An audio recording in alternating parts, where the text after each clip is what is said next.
Welcome to our Rolemaster Actual play session.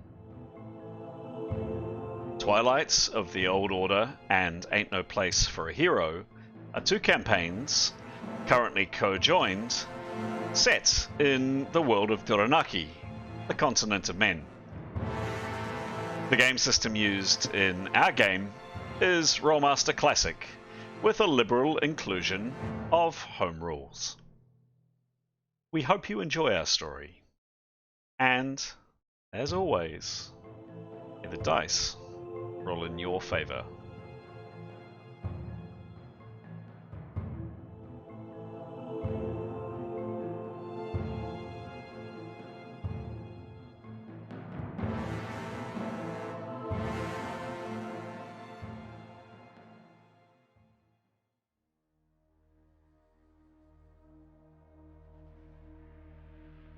This is episode 92 of Twilight of the Old Order and episode 70 of Ain't No Place for a Hero. The two parties are on a desperate quest to recover two more arcane lodestones, which they hope will lead to their escape from the strange, multi-dimensional place known as the In-Between.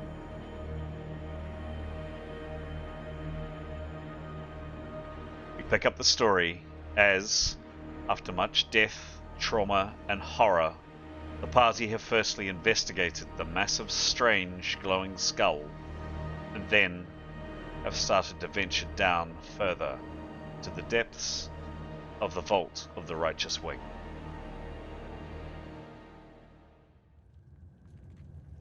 Hello, I'm Chris, otherwise known as GM Chance, and welcome to our story.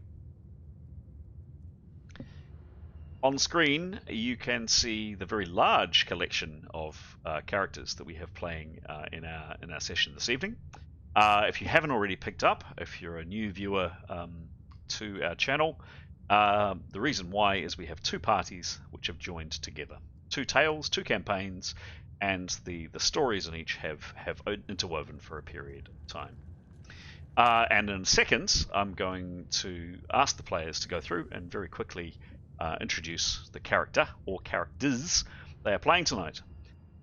Just very quickly before I do, off screen before we click record, as part of our intro to each session, we always go through either 1, 2, or 3 kind of character development questions. Stuff about a character's backgrounds or their wants or their desires or their aims or their aspirations. Previously, haven't recorded those answers before because really didn't necessarily think that our viewers would be interested. However, I popped a quick poll up on the YouTube site, and by popular demands, you do want to hear. So this evening, when each player introduces their character or characters that they're playing, they'll answer one of 3 questions. The 3 questions are as follows. Is there any particular weapon, item, etc. that your character longs to find?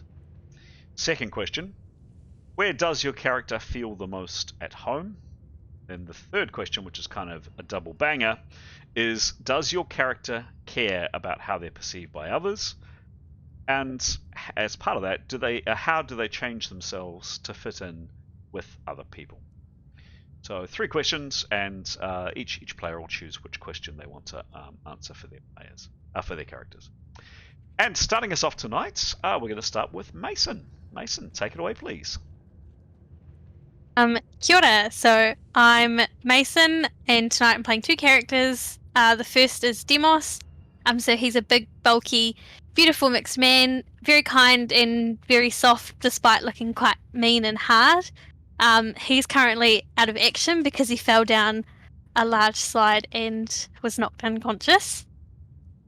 His question is there any particular weapon, item, etc. that your character longs to find? He's always thought about an unbreakable spear because he has been through a lot growing up and they keep breaking, and he'd really like one that wouldn't, so he doesn't have to keep finding new ones. And tonight I'm also playing Mithan. So she's a tall, unattractive Northman. She can be quite cold and callous, but has a small connection with her team, so tries her best to be a bit nicer to them. And her question is, does your character care about how they're perceived by others, and how do they change themselves to fit in with other people? She doesn't care about how she's perceived, and she wouldn't make any changes to who she is or her morals. Excellent. A pretty easy question for Mipper. Yeah. Marvelous. Thank you very much, Mason. Graham, let's go to you, please.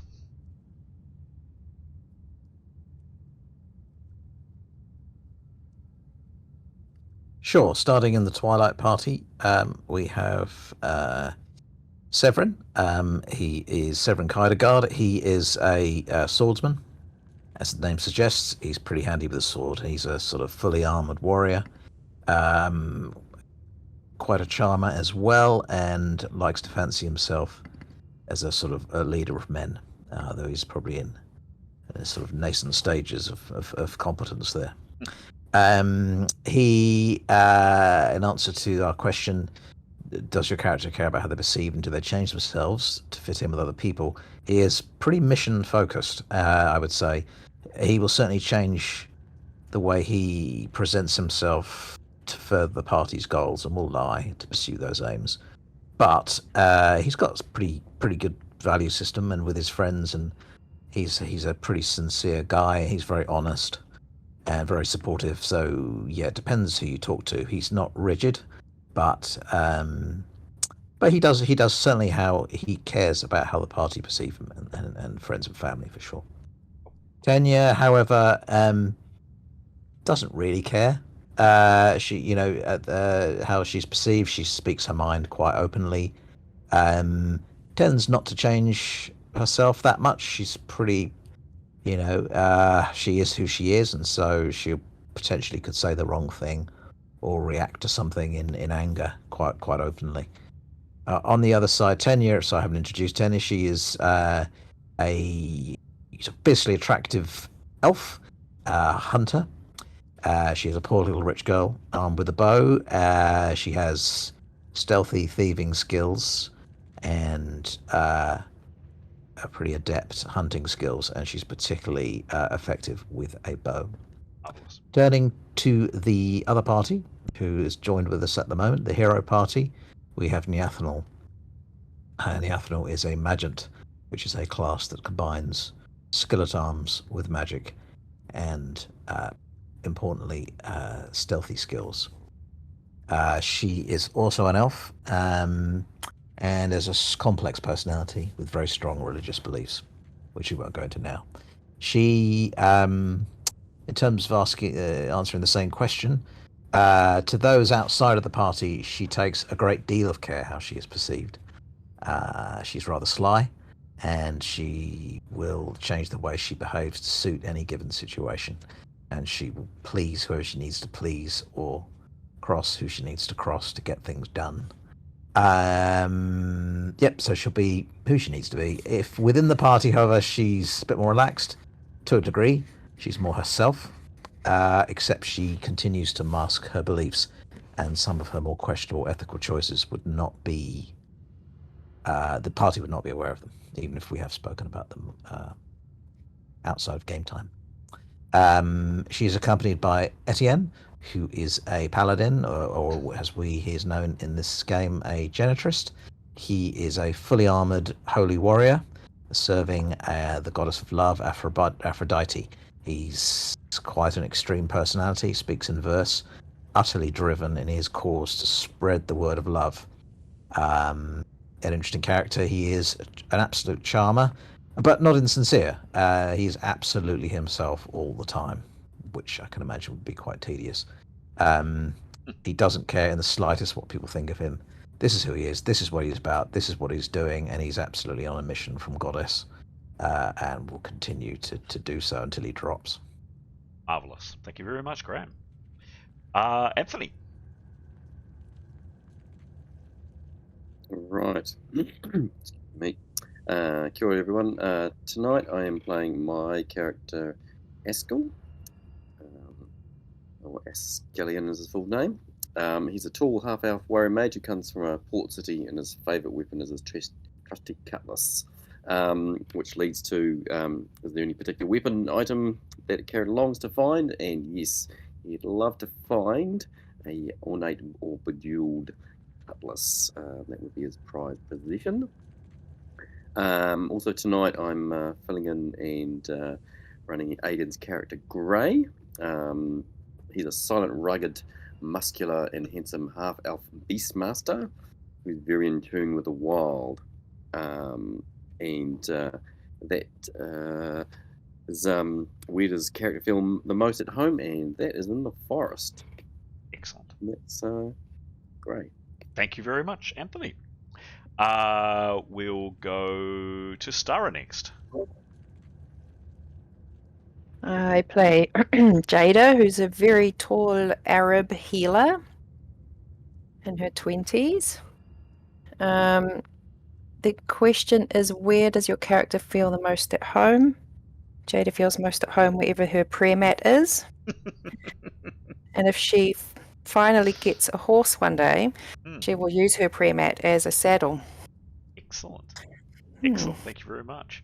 I'm hearing a few like hints in the GM's direction coming through these items and wants. That's always good. Always good. Thank you very much. Moving to Pete. Kia ora, everyone. I'll be playing two characters tonight. The first one is Leif, and he is in the hero party. He is also a half-elf, and he is also, as Haskell, he's also a warrior mage. Leif likes to use his broadsword. Question about him was there any particular weapon or item that he's longing to find? Yes, he longs to find Bel Orak the Valiant's Ultimate Hex of Dispersed Wonder, which is a book about wish magic. When he was a lot younger, there was some travelling people who came through where he was living, and they engaged in this sort of wish magic, which is sort of very basic enchantments, but they sort of are quite sort of special, and they've got a bit of a randomness about them, but quite accessible magic. And this is actually what sparked his interest in magic and sort of set him on the road to becoming a warrior mage.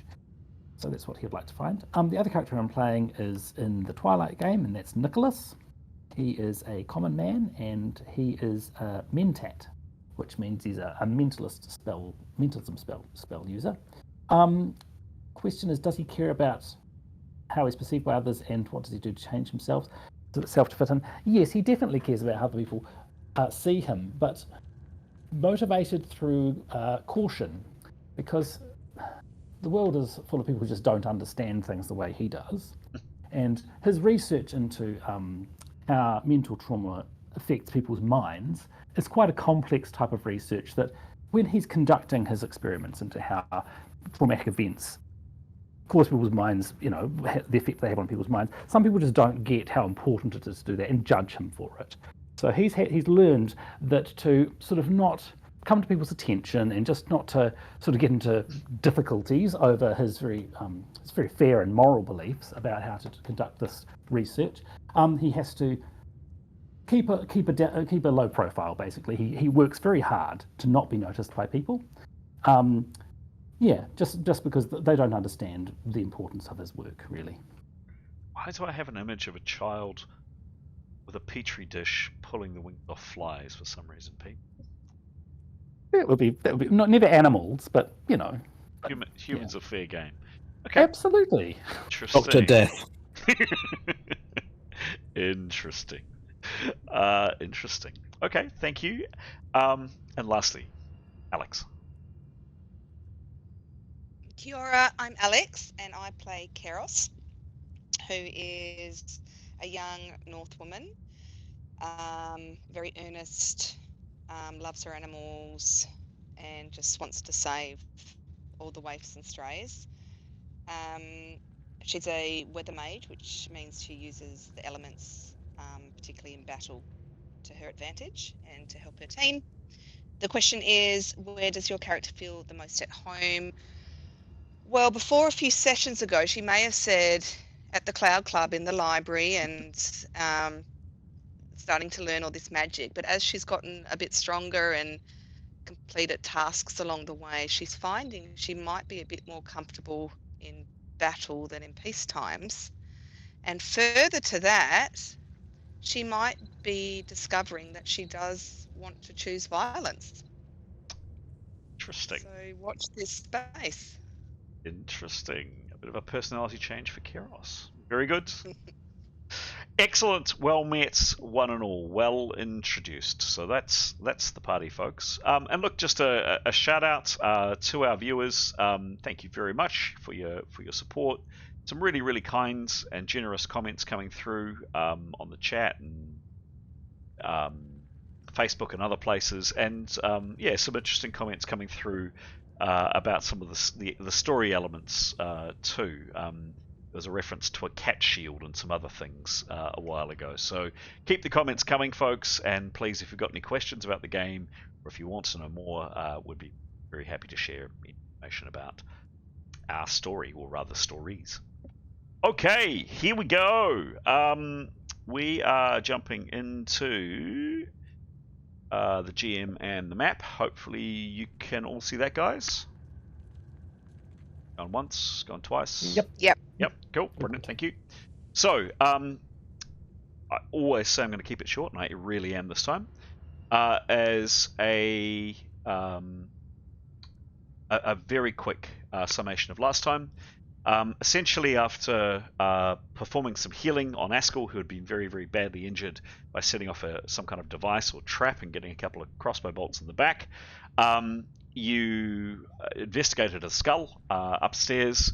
You found that it had some those long poles could go into it, and you discovered that when you picked it up, it was very heavy to move. But it kind of gave off a noise when you moved it. But other than that, it didn't seem to do a lot. It still, by the way, never rested firmly on its base. It still hovers that a little bit, a couple of inches above the ground. After some much needed rest and some much needed healing, you steeled your nerves, or rather, Grey steeled his nerves, and he flew down the ramp as it is now. See there on the map. We've actually got stairs there, but it is, you imagine the stairs are actually a ramp, so that's just it's where the stairs dropped down and formed a ramp, part of another trap that you guys discovered, and straight into this yawning pit, the one that poor Demos fell into. Coming to these set of double doors, Grey was able to just simply push them open. They were pretty wormy and bad repair. There were quite a few holes in them. They're quite flimsy because they were quite weak. And Grey he definitely hasn't come fully into this room, but he's at least come a little way out and has poked his head around these doors. He's flying, of course, so he hasn't touched anything. Peering into this room, I'm just going to increase the light. I'm going to change the light just a smidge. As mentioned, there is no external light here. In the first floor that you're on, there was that weird purple glow. Here, there is no light. So that would actually be kind of realistically what Grey could see. He does have Elven vision, so he can see a bit better. And just simply for playability purposes, I'll light it up a bit more.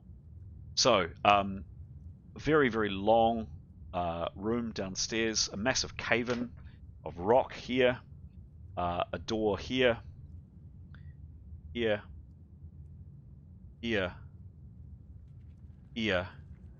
and these double doors, they are open on the map, but they aren't actually open. From what Grey could see from peering around these doors, he can see the bottom of these doors has been smashed or bashed open, so they're kind of half open. The top of them is closed. In here, there are a number of statues that you can see. Winged people with spears down here. There's all kinds of rubbish and detritus and stuff that you can see on the ground. Grey. And probably just the very last thing you ended on last session.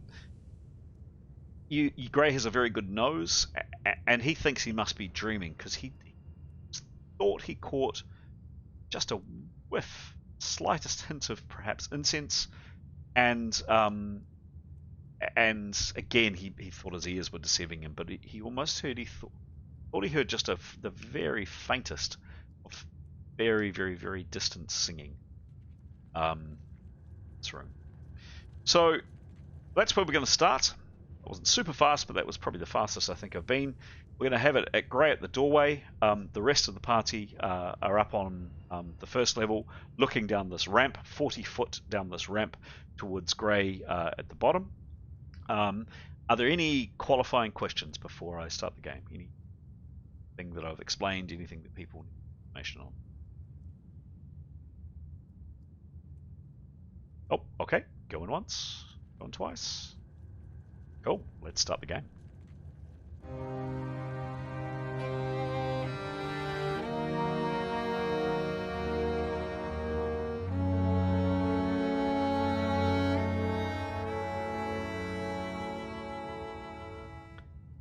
So we'll go into not rounds, which are the 10-second chunks in a tactical situation, but turns. So basically, just describing to me what your characters do, and if they don't do anything, don't feel any compulsion to make something up. I guess we start probably with Grey. Grey, what do you do? So he's not actually in the room; he's just outside it.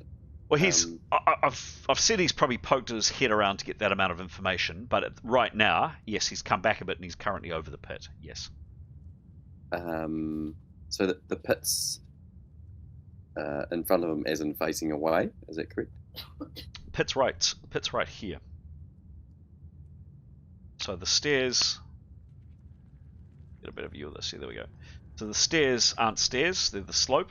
So that's the 40 foot slope, and your companions back up here at the top of the slope, looking down at you. The slope doesn't have any kind of ledge. It does in this view, but actually in reality it doesn't. It just goes straight down into a pit which is around about 40 foot deep, and that pit also goes directly up to the door. Okay, so Grey's not actually in the pit. No, he's above it. Okay, cool. So he's still flying, hovering then. Correct. Right, gotcha. I think he would just go in far enough across to touch down on the other side of the door. Okay. Yeah. And then he would Put his foot down on the ground. No, I think he would just hover and just see what he could see. But yeah, he'd be trying to do a quick recce and then signal to the rest of the party whether it was safe to come down or not. Okay. Could you, give me a perception roll, please. Last time.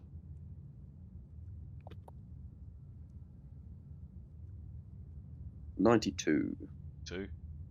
Unfortunately, of course, be anything. 2. Just for our viewers' sake, but for rolls. 37. Plus 30, thank you. For rolls that characters don't understand, don't know what they're rolling for. So, in other words, in this case, trying to gain information, we have the GM has a table which flips the numbers. So the roll that Grey rolled, which is a very high roll in this game, a 92, could be a 7 in reality, or plus. Sorry, what was the plus 37? Yep. Cool. Yeah, Grey, you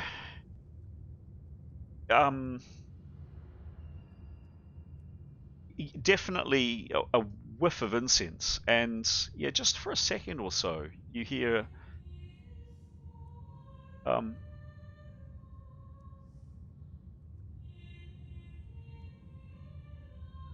distant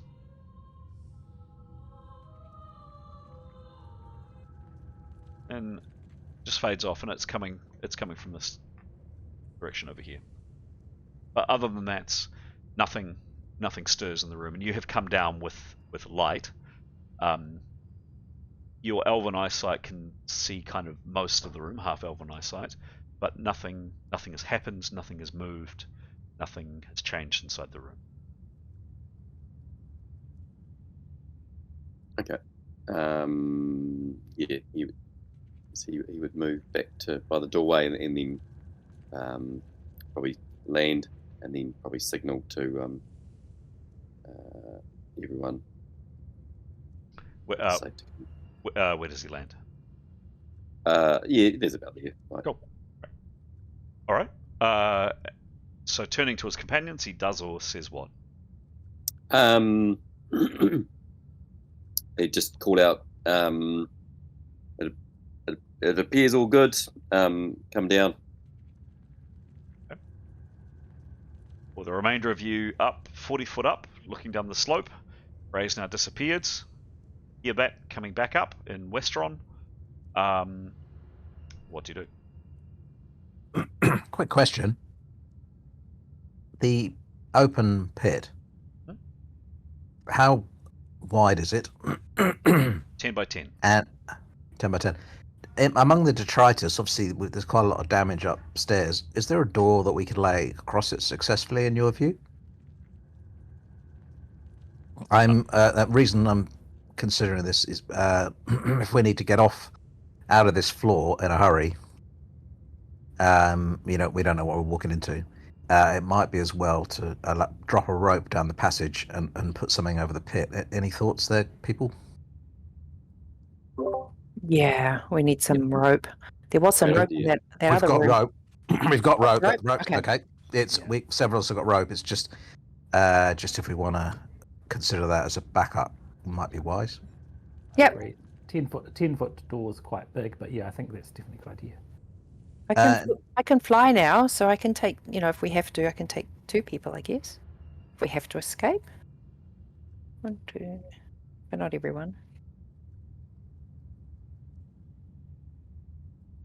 Is in our approximation, was there a door among the detritus that Sure. would suit the purpose? So as Pete said, a 10-foot door is pretty big. That said, there were sets of bars that were bigger than 10 foot. I don't believe there was a door. Could you give me a roll? I'm gonna say if there's 30 or under, there's something probably cumbersome and heavy, but something that you could potentially drag down to stretch across. Don't forget though that you've got just to explain the scene again, you've got, if you can see the camera for a second, this is where being in the room is really tricky. You've got a slope that comes directly, whoops, where's the camera? There's the camera. You've got a slope that comes directly down and then just drops straight into the pit. So you need to stick something across. It's up to you how you do it, but there's nothing to anchor it. There's no lip to catch the edge of an object going across the pit. Just as a heads up. Yeah, it would have to be anchored by the door, yes. But I rolled a 75, so it's possibly academic. Yeah, sorry, nothing. No bits of woods or just nothing around. There's lots of stone, but nothing else. I still think it's worth dropping some ropes down the passage if we can secure at the top, possibly 2. Can you get 2 characters abreast on that Yes. Stairwell, formerly Yes. a stairwell? Yep. And in our estimation, how difficult would it be to climb back up with a rope? It would require probably three rolls. It's reasonably steep, but aided with a rope, you could probably do it in either a medium or a hard. You reckon?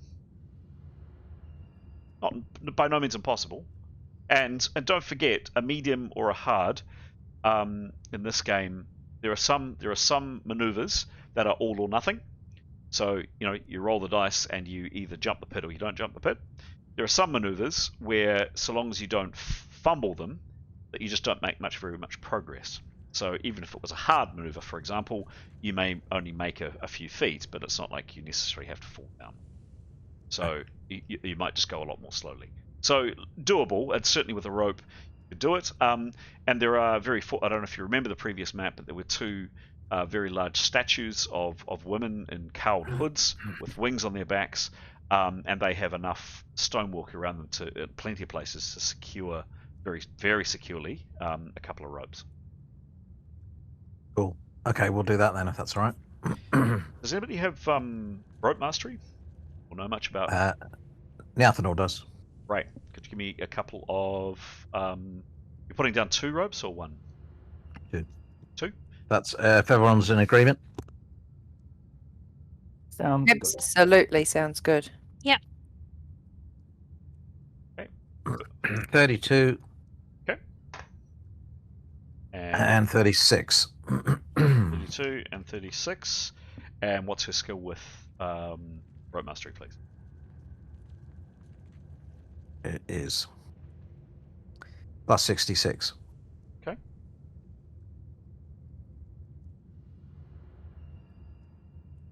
All right. I mean, yeah, she thinks she's tied 2 pretty good knots. So, the rope are 100 foot. The slope is 40 foot. The gap at the top between the statues is about another 10.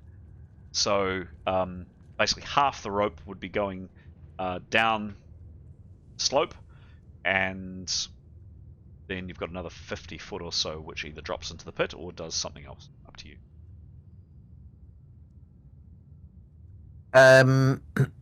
Well, we'd have to jump the pit, so can anyone think of a good reason why we just shouldn't let it drape into the pit? I'm not sure it would help. Would it? Us cross the pit, particularly? Unless we do something elaborate with it. I reckon just drop it down the pit. It's a contingency. Okay. Yeah. I think we'll probably be getting down by float spells and fly spells. Would be Yeah, it was more going the other way. It was Yeah, absolutely. absolutely. run away. Yeah. Nice positive viewpoint, but Don't know what you're talking about. Do we have in the pit? Sorry, in the pit, Chris. Mm. If we chuck stuff down there, would that help in terms of if someone did fall down there? I can't remember what the blades were like. Were they sticking out the side as well? No blades.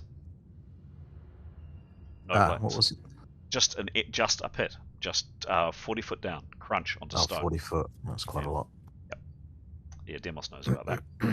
Yeah, okay, in the pit then. Because I guess we could lower ourselves into that pit.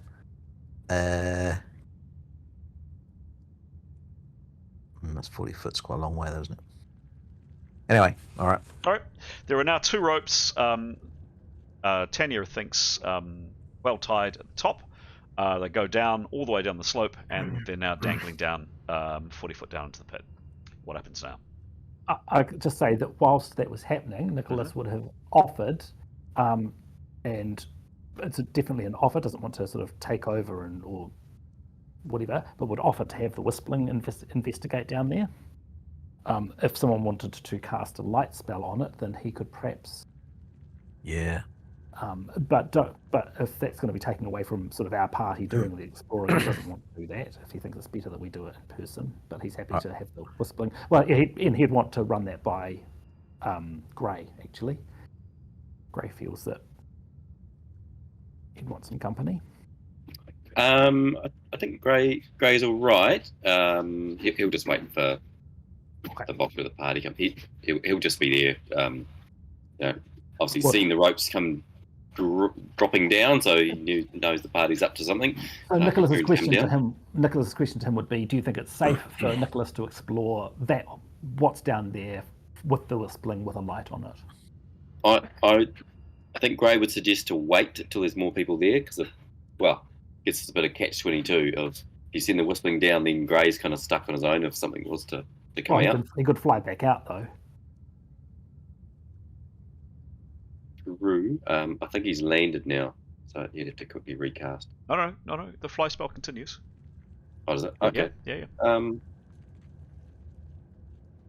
No, I think he'll just wait for everyone to come down. Okay. Yeah. Have to wait. So I just forgot. So if Nicholas was to summon the Whispling now, he could then also fly down and do other things, and the Whispling would just sort of pause, wouldn't it? Yeah, the conclusion, how we've been playing it is he needs to concentrate on it to move it, which gives him 50% action. So yes, he would need to come back to it effectively. Yes. But if he wasn't to concentrate on use his full concentration for other things, it doesn't go away. It just sort of just waits around. Correct. Yep. Okay. Cool. So during that time, he will summon it with full prep, and yeah, that's all right. Okay. Yeah. Give me a roll, please. Yep. 60. 60. That spell is successful. Cool. I'm not going to describe the whistling to our viewers. Our viewers can go and watch the other sessions. I'm sure they'll pick it up. What happens? Please speak. Oh, he'd just summon the whistling, and he'd probably just it's not got a light on it, so he wouldn't ask him to put a light on it just yet. And he'd probably just go and send it down and have it wait whilst the rope's getting ready and whilst we're making plans. He'd have it wait down with Grey, just because we're aware that sometimes stuff happens to people, and so he does want to have eyes on Grey. Okay. Done. Yeah. Cool. And he'd just sort of call that down to Grey. The whistling's down there with you, but not doing anything. It's not going. It's, it's just waiting with Grey. Cool. Okay. Good. What happens now, guys? I guess as so- a group we start talking about how we're going to get down, like a handful of flying or floating spells. Yep. How many? It seems the most sensible way to avoid injury. Eskel's got high riding spellless now, and Jada picked up flying as well. Although, so there's options there.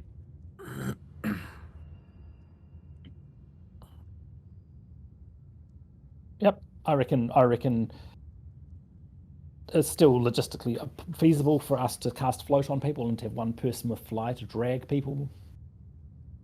We've done it in the past. Is it still a thing? GM thinks I've been very generous with that in the past. I'm thinking about the escape from the tower of the Oracle. Yeah, I'd require a couple. No. Yes, it is still feasible so long as you're roped together, basically. Yep. Some way Or of we getting could to it. we could all hold onto the rope and just sort of pay it out between our hands, the ropes that are already there. Yeah, that would probably work. Yeah. Yeah, we just need someone to pull us over the final pit. Yeah. So, what happens? Well, Nathan will start preparing. Yep. Because she's got wind drift. Oh, plenty of time. Assumed everybody's prepared while Nathanel's been doing rope things. So, pointers, cases, red guys, everybody's prepared. So, yeah, what happens?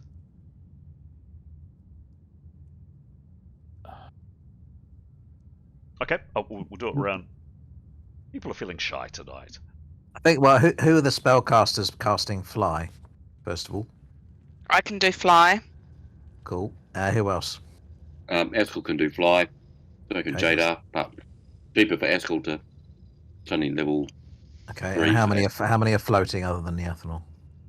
Nicholas would like someone to cast float on him. And the other three characters I've got have no means either. So Miss I can do Anne- a few flies. Sorry, Mason. Sorry, no, I was going to say Miss Anne would need someone to cast something on her. I think for the purposes of keeping PowerPoint usage down, a float would be fine rather than wasting additional flies on people who can just be pulled or use the rope. Is that the same as levitation? Levitation. Sorry, Greg. Isn't that just up and down? Yes. Up and down. Oh, I don't think I have float. No, I think that's on a different list to Lofty Bridge. Yeah, Actually, I've only got that one. You could use levitation because that allows you to move up and down, but the horizontal movement is only possible through normal means. But of course, you'll have normal means because you can use the rope. What's normal means? Just like moving, walking. Put it against stuff. Oh, okay. I can do levitation at 4 or fly 1 at 5.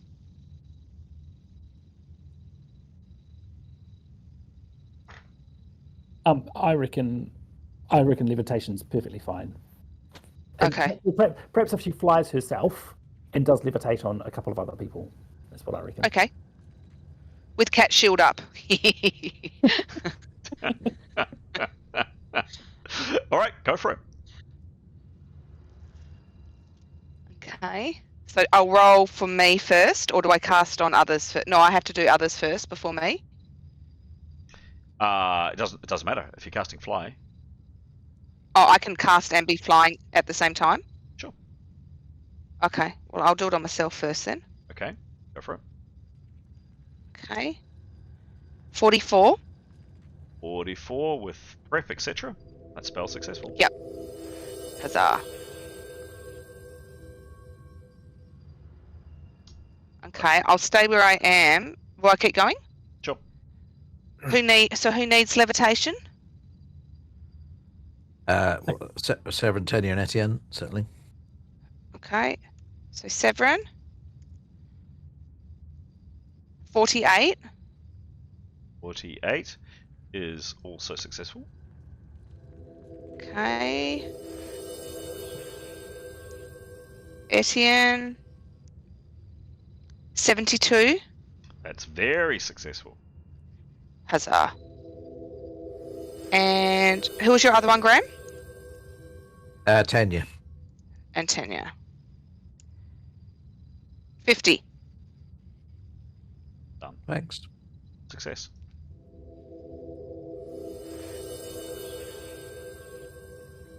Okay. Is that it for Keros? Anyone else? Nathan, please. Okie dokie. What was that last roll? Hmm? What was that last roll? What was that last roll? I've just rolled 71. Was my last roll? What was the last roll? Does the GM need to go and check the honesty of the player? Sorry. 50. Oh, bloody hell. 50. It was 50. Oh, yes, it was. sorry. Give me a roll, please. 8. Oh, I just rolled 71, or do I need to roll again? No, roll again, please. Oh, so it was... Oh, okay.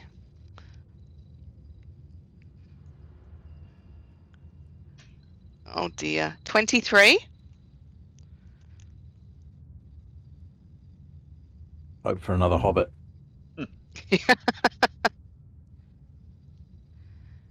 Um,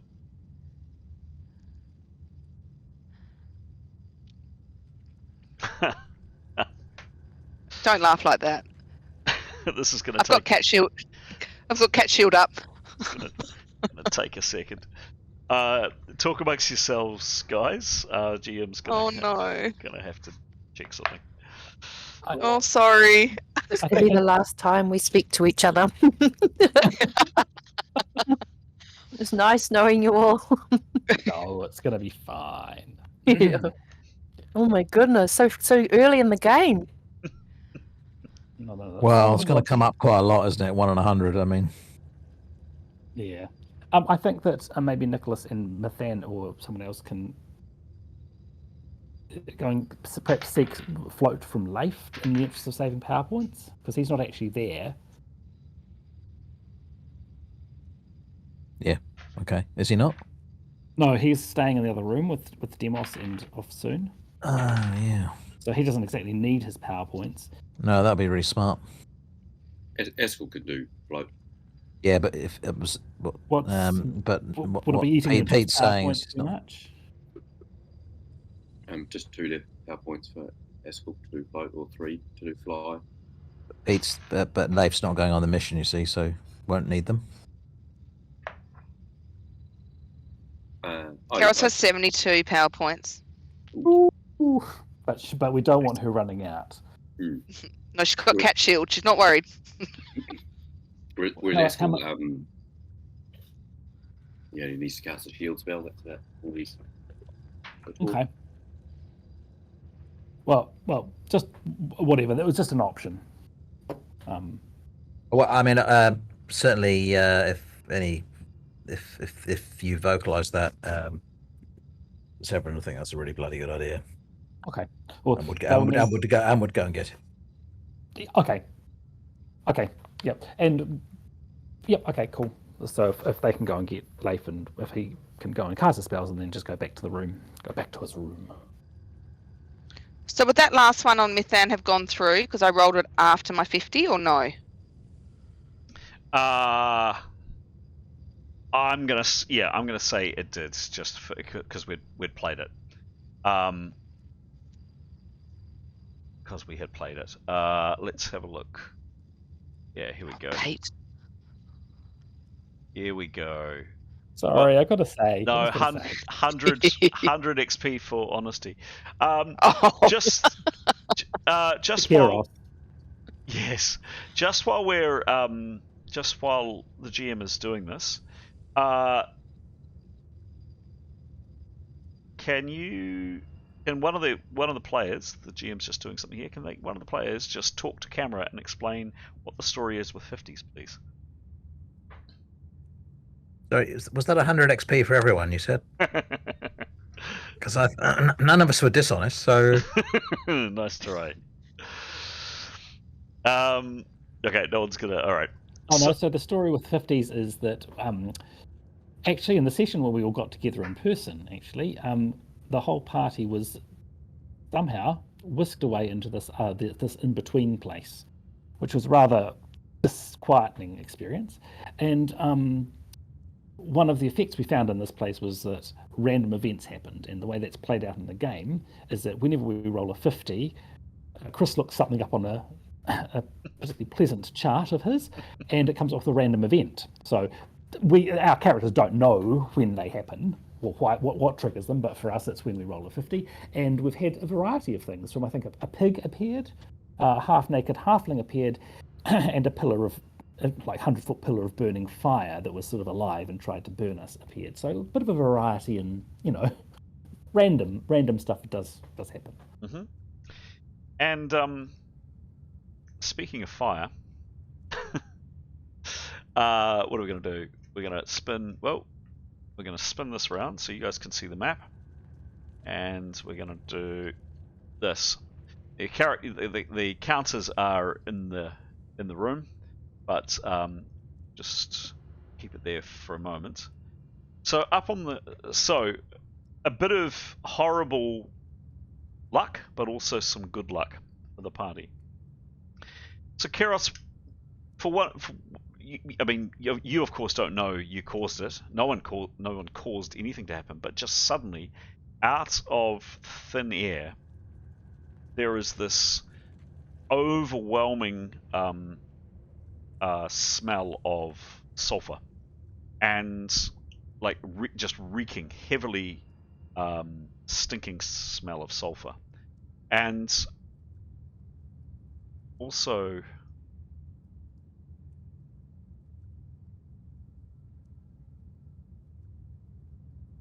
there we go. That's what I'm after.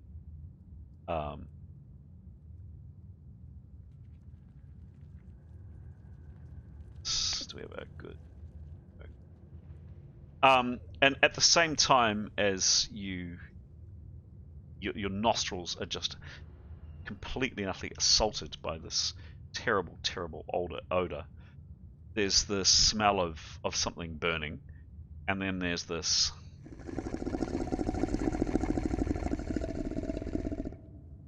and there's almost this audible kind of slap noise, and then something that wasn't there a second ago suddenly just appears.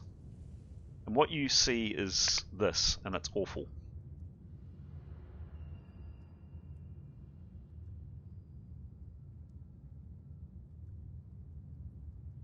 Coming into chat now.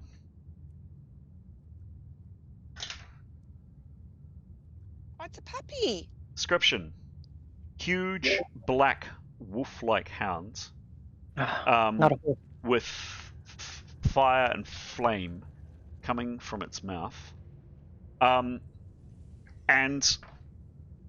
it's just suddenly erupts into being.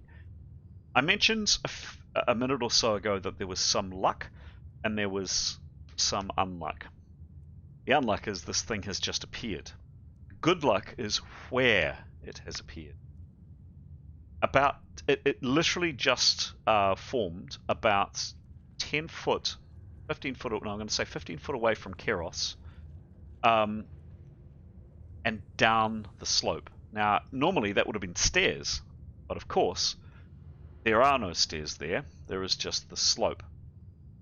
And as this thing hits the ground, it desperately starts scrabbling and thrashing and pulling, desperate to try to get up and either devour you or to gout flame at you or to do something utterly awful at you. But despite its huge size and powerful nature, this thing just doesn't manage to gain a proper grip on the ground. And even with it trying to leap with its powerful back legs up towards the landing, up towards where the majority of you are, it fails, despite making this horrible snarling, growling noise. And I'll make a couple of maneuvers for it to see if it does make it, but it's not looking good. However, it does, just as it arrived, let off a gout of flame and breathing flame up at some unfortunate victim who's up on platform above. For those that are up there, so presumably you make a call of who's still standing on that platform. Who would still be there? Grey is not. But Severin...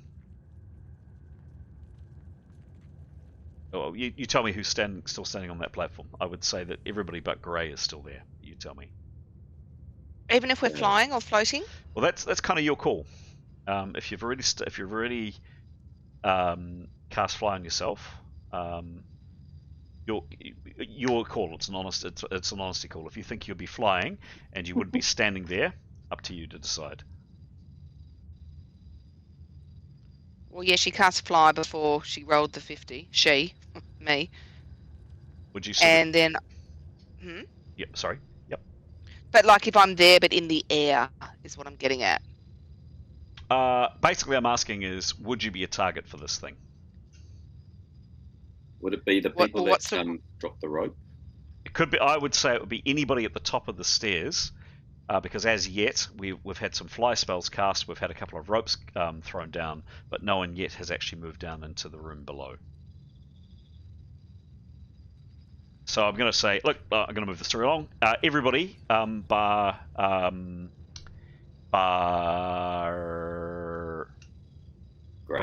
Grey. So that is how many characters, please?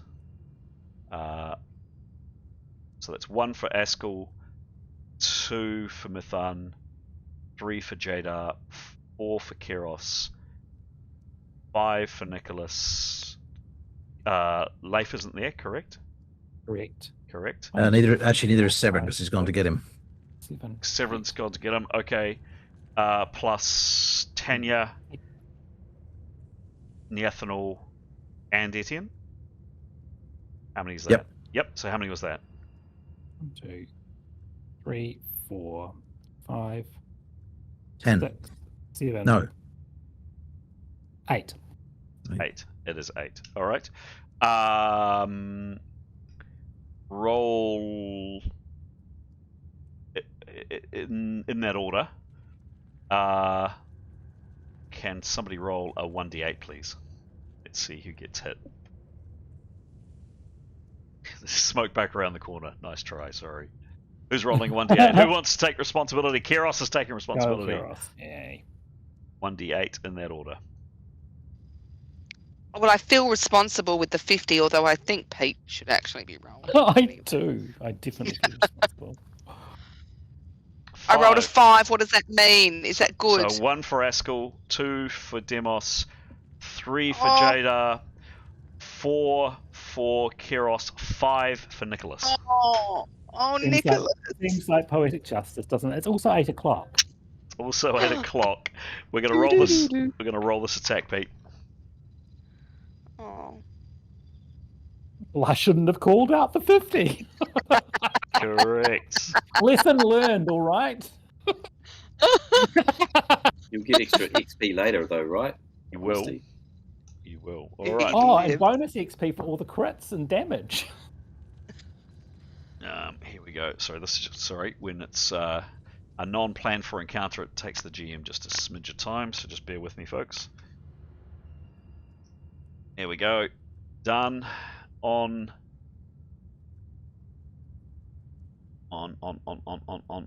Nicholas. Bang. It is going to be a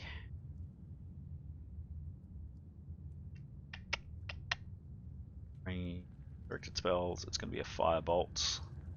And it's a plus that on you. Plus. You don't have a shield. Fair to say you wouldn't have had a shield out. No, you wouldn't have. Oh, True. cool. He does have his DB. So there's this blast of flame that hits Nicholas. Do we have a sound effect for that? Do. Ow! Yeah, I think we do. Ooh, ow. Yep. And that hits you for 10 in a B8 critical.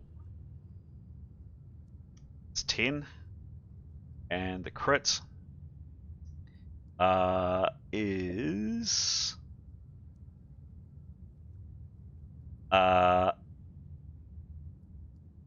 pretty bad leg strike on you. Any organic? Are you wearing any organic leg covering? He would just be in his pants, so yeah. Okay, so your pants the leg of your pants just goes up in flame, and as a consequence, Nicholas, and are burning, and you are taking 6 hits a round until extinguished. It takes at least 1 round. You're stunned for 3 rounds, and you take another 10 hits. So basically, Nicholas is on flame at the top of the stairs, and taking 6 hits around. As that happens, I'm going to say in the split second it happens, realistically, no one was prepared for anything, so no one, I'm going to say a split second, no one gets a chance to act. This creature, as I say, appears mid-air. It drops down onto the stone. I'm going to say, in terms of a maneuver, or it to leap up, and its intention is to leap up towards you and to basically try to utterly devour you. But it's going to be, it's already landed smack on the stone, and it's, as mentioned, it's pretty steep. Yes, the ropes are there, but it doesn't have hands to grab a rope. I'm going to say it's a sheer folly to do this, and it's going to have to roll something pretty remarkable to leap up onto the platform. Otherwise, it's going down, down, down to exactly where Demos went. And just for shits and giggles and dramatic effect, the roll is coming at you, D100, coming at you right now. Coming into chat. Hi, and you and the rest of the characters and the GM's story for tonight probably have a problem. If it's low, this thing, flame and all, is going down. Are we ready? Count of 3. 1, 2, 3. Yo. This terrible beastie, it lets out another gout of flame, goes up, hits the roof, cascades across the stone vaulted roof of this thing. It scrabbles again. I will actually give it one more maneuver because it's probably unfair for it just to get one. It's going to have to roll something like a 90. It's a 29. And yeah, there's this horrible growling, snarling noise, and this ball of doggy and fire energy just plummets down, and there's kind of a crunching noise as it lands down in the pit down below. Ray, you can see peering in that this thing, however, is still very alive, and it's pacing. It's dust itself off in a second or two, and these benevolent, I should say, not benevolent, benevolent eyes, flame rimmed, just are peering back up at you. Gouts of flame come back up, but it doesn't appear as though its range is that far. It's down in the pit. And it does decide to make quite a bit of noise. Does it want to play fetch with an ice ball? I don't know. I don't know. Um,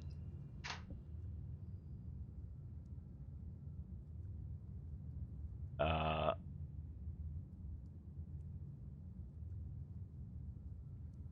Ever see what this is? I don't know. Let's Is find out. that Askell going out? Yeah, it's not happy down below.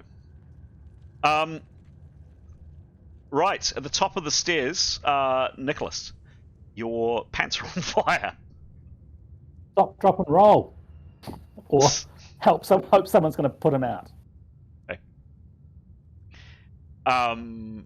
Anyone? Anyone? Just looking, just looking. Yeah, just looking. We'll just Uh, chuck a cloak on him. Well, yeah, that too. Yeah. Well, I was just seeing if there's anything more sophisticated we had, but yes, it may come to that. Yep. Any character near any of my characters, either Etienne or Tanya, would use their cloak to help put out the flames. Okay. Give me a. Considering you've got a lot of characters, there's a good chance that one of them is.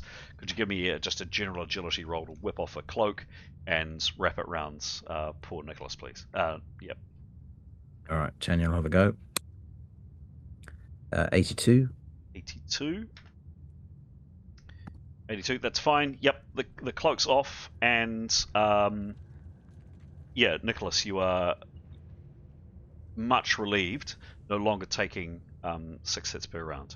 But you did, that was probably another, well, at least another, well, no, it takes 1 round to do it. So 1 round to take the cloak off, kind of grab you 2 rounds, so another 12 hits down, Nicholas. You're still stunned, Nicholas, for another 30 seconds, just kind of gaping, but you'll kind of come to. What do you do? What does the rest of the party do? So you're saying its flame weapon doesn't reach beyond the lip of the pit? You don't know that. Gray knows that. Okay. And what sort of assistance is so the flames are out on Nicholas? Yes. But he's stunned. I guess Tanya would ask Jadis could you give him a look over?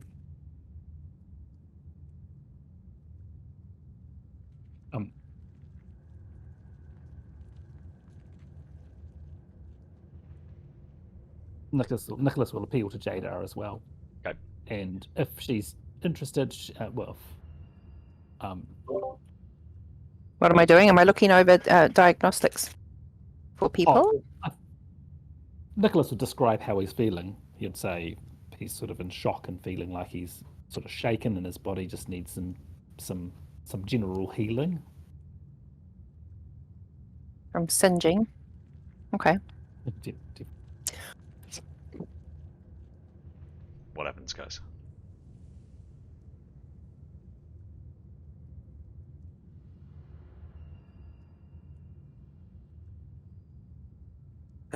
Could Jada do a diagnostic, do you think? Yes. Yeah, hang on. Oh. Have you got a point? Nice one. Ah, at least it didn't singe my eyes. I can see everything. What's Jada's diagnostic, please? Diagnostic skill. At 92, I've got X-ray vision. She's Hang on. very good. It is, there, is that it? First aid? No, sorry, diagnostic. It is 84 plus 84. Wow. Oh, not only can I see what's wrong, but what's going to happen to you. That's how good this roll is. So Nicholas doesn't have any pants, or at least they're badly burnt. Yeah, quite. Yes, quite. Break the cloak for modesty, perhaps. Yes, perhaps. Look, he's just taken some bad burn damage. You thinking from what he's describing, you think that just some concussion hits should steer him right, from what you can see. So just some hit point damage. Yeah, exactly, precisely.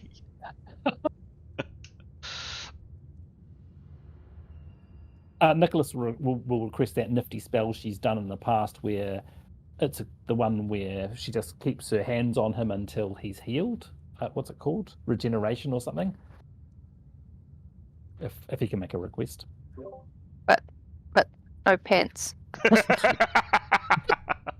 Like, we're friends and all, but So you definitely wrap the cloak around him as much as you can, and he's planning to go back and get his spare set of pants. I have slapped that prayer mat on you so fast. Okay, so this is the spell is burn relief. Is that right? No, healing. Burn relief, healing. Based on that diagnostic Burn for this relief. just concussion hits, it sounds like he just needs, what's it called? Regeneration? Oh, regeneration. Okay. Oh yeah, reduces target's concussion hit damage by 1 hit every round as long as I concentrate. Well, how am I going to do that? Well, it depends. Are we playing the American language of this game or the or British international? Because pants can mean many different things. What are we talking here? Use your imagination. It's a game of imagination. Use your imagination. Okay.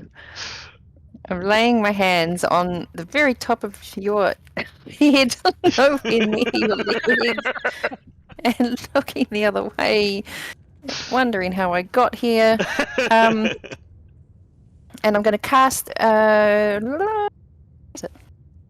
Regeneration 1, which is it level 4? Go for it.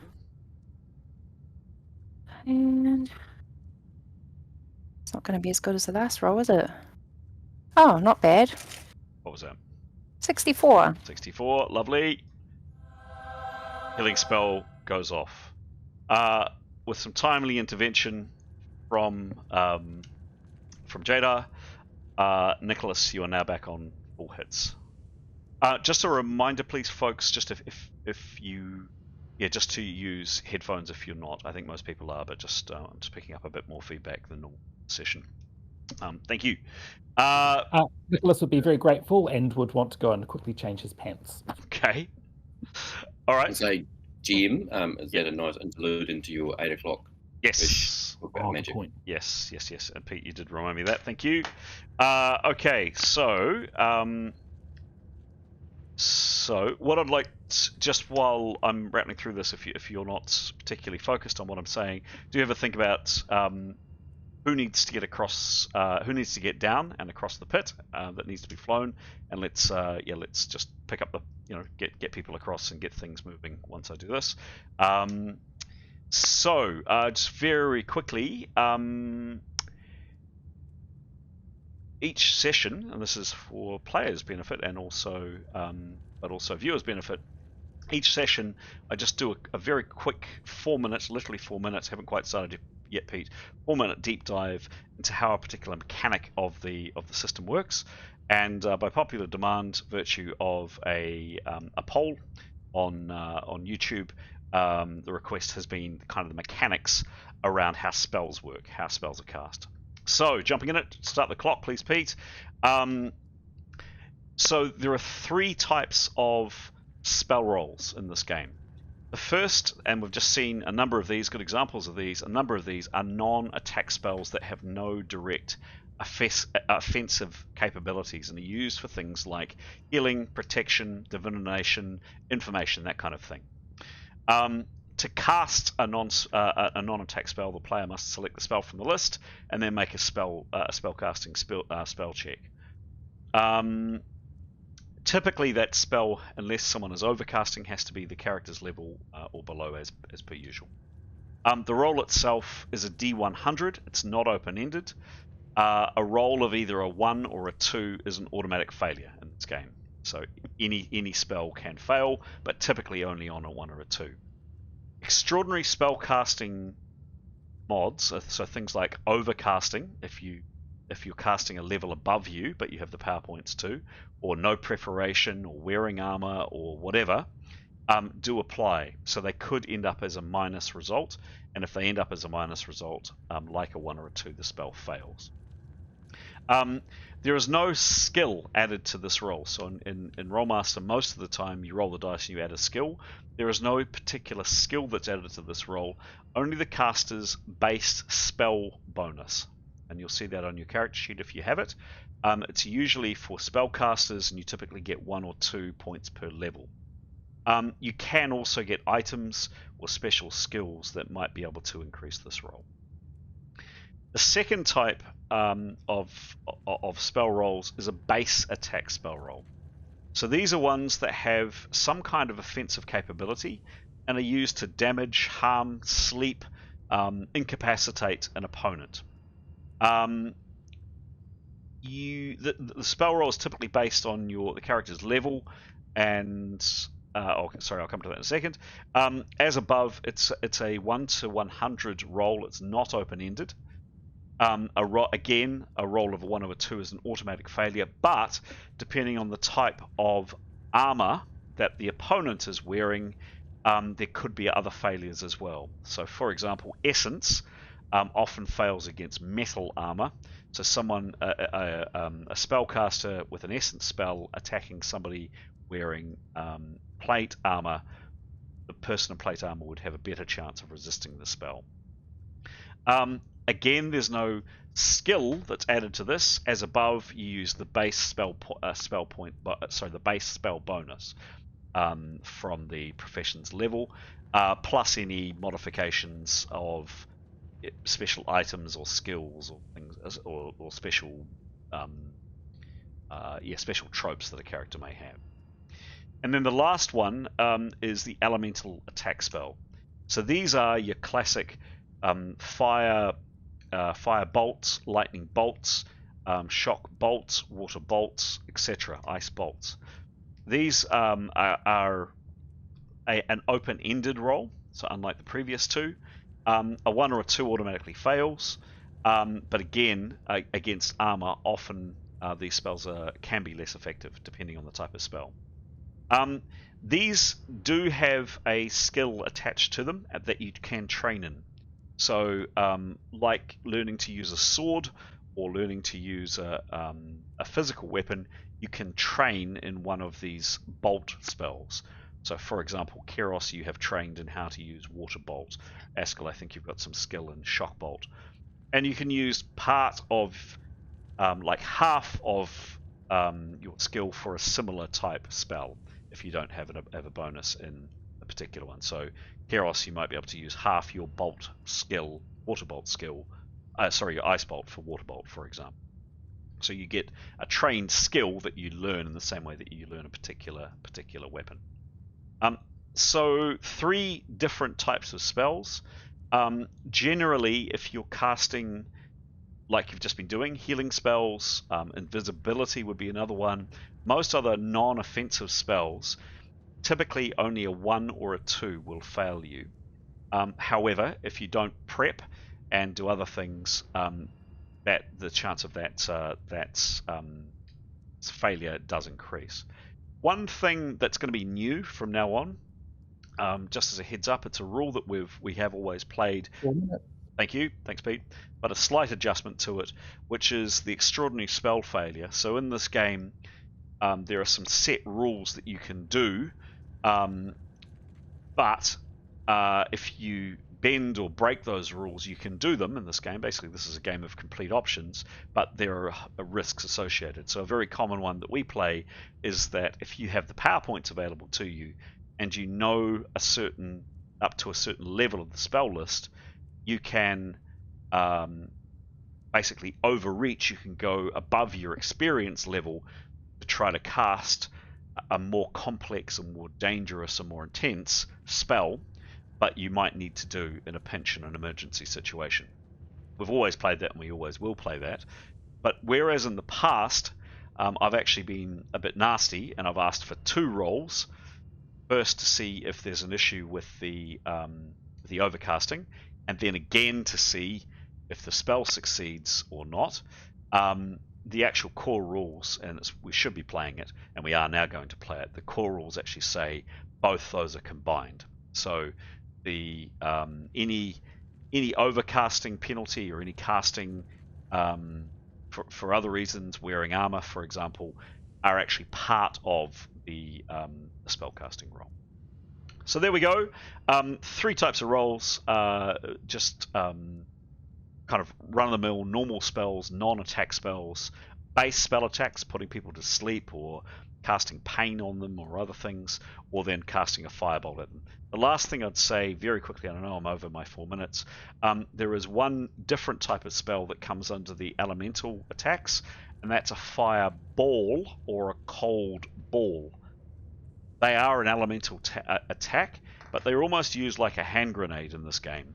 And again, you don't get your skill bonus on those attacks. You only get your level bonus or your base spell attack bonus. But you get other things like you basically lob the spell kind of hand grenade.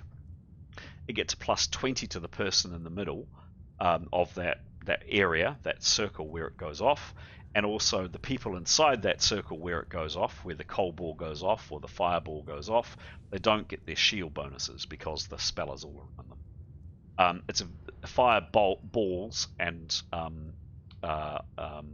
cold balls are very, very, very dangerous. There we go, done.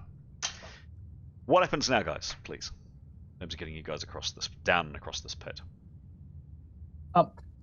Nicholas would thank Jada profusely, go and get his pants, and ask Leif to come and cast float on him. Great.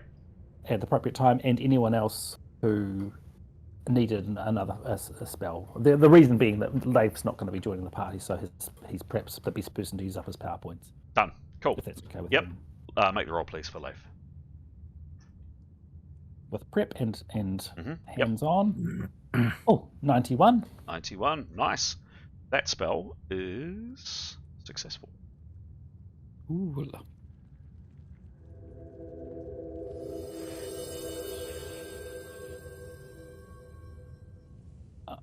Anyone else need float? Yeah, well, Althana will take it if you're not. Yeah, she'll save her power points if you're offering. Same.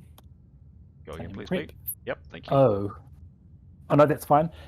It's 55. Leif is even doubles. Even doubles, thank you. Yeah. Again, that spell is successful. Anyone else for floaties? Nope. Okay. Can I please ask, and Leif presumably heads back to the room, Pete. Yep. Can I please ask, definitely, as we've seen in last session, we've seen how absolutely critical sometimes having PowerPoints when you don't have them is. If you have cast a spell just now, please do mark it off, and this is the one thing that I do not keep track of, so please do keep track of your own PowerPoints, and like anything in this game, it's an honesty system, it's an honesty game. Is there anybody that hasn't, that needs some kind of spell on them to get them across and down and across that hasn't? Yeah, Eskel's going to cast Fly on him and Jada. Right, go for it, please. So he's going to have to do his transcend armor first. He is.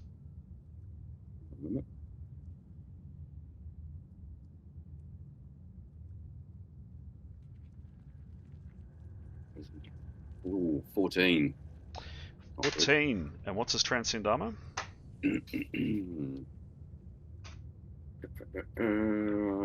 Plus 56. 56. It doesn't top 101. Now, with this, and probably just for our viewers' benefit,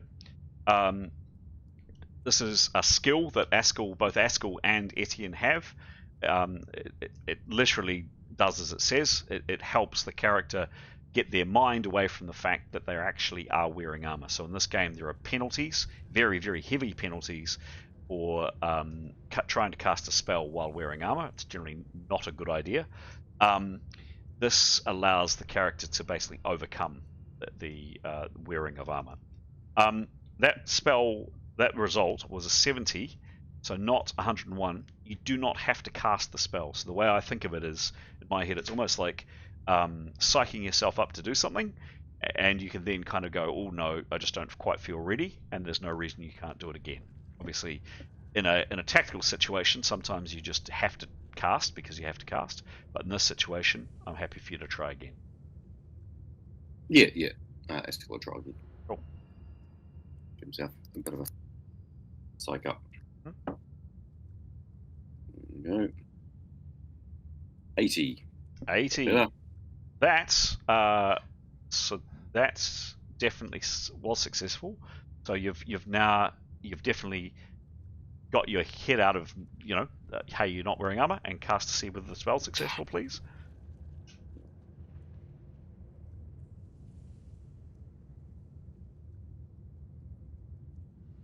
One. 71. 71. You're fine. That was on Jada. Yep. Fly 1. And then the last one on yourself. Yep. 89. 89. That was also plus 66. Well and truly successful. And unless you roll a 1 or a 2 now, you're flying. You roll, please.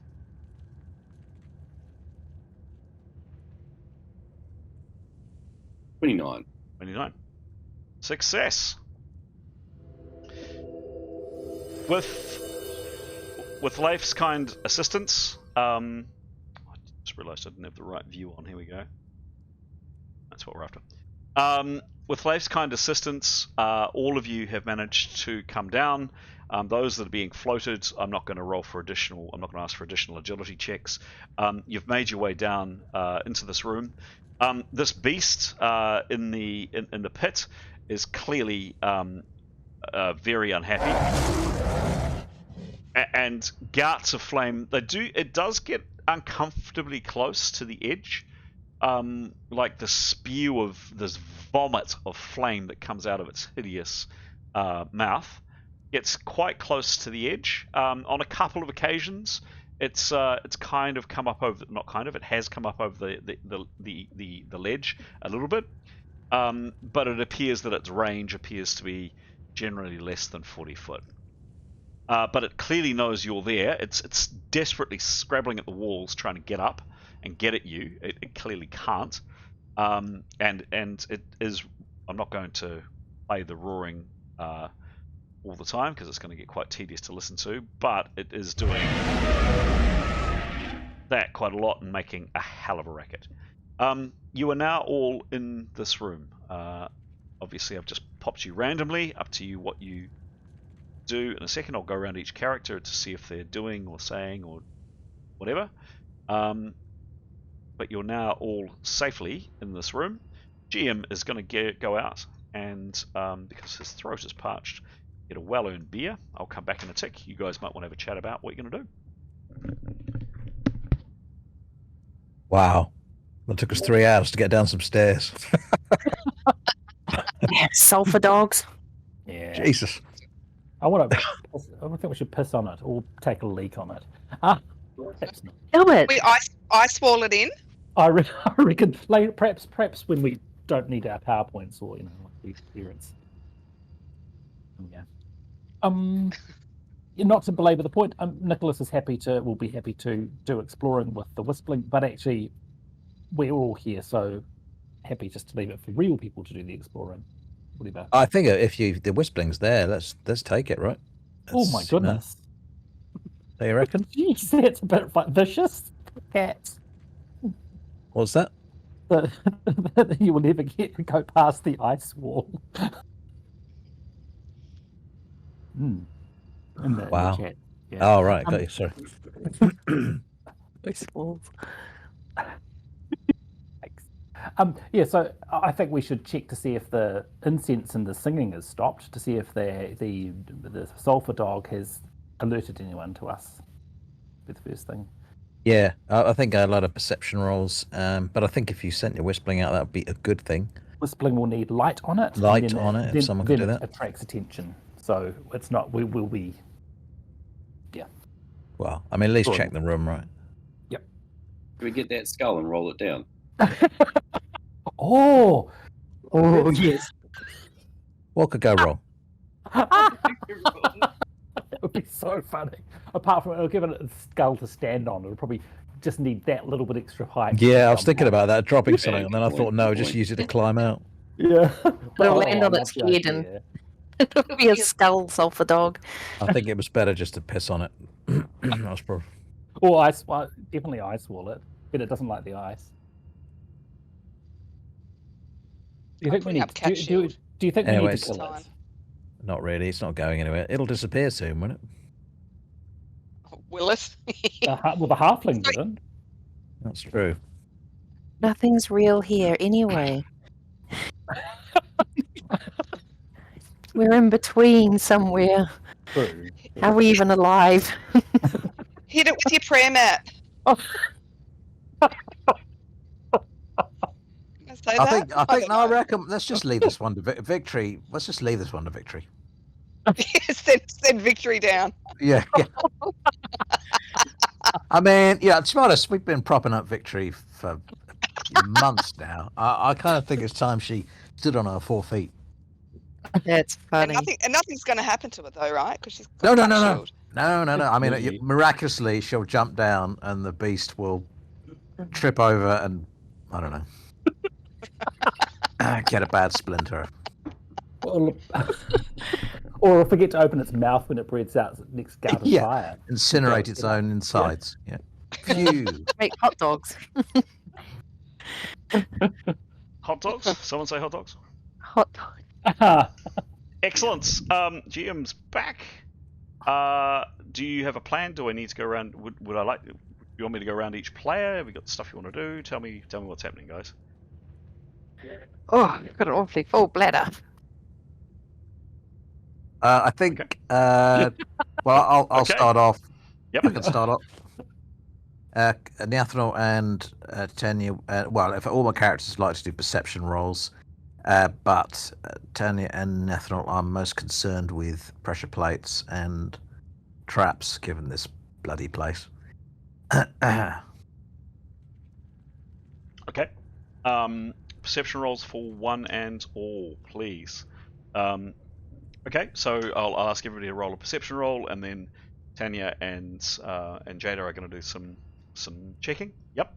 But what else? What are others doing, please?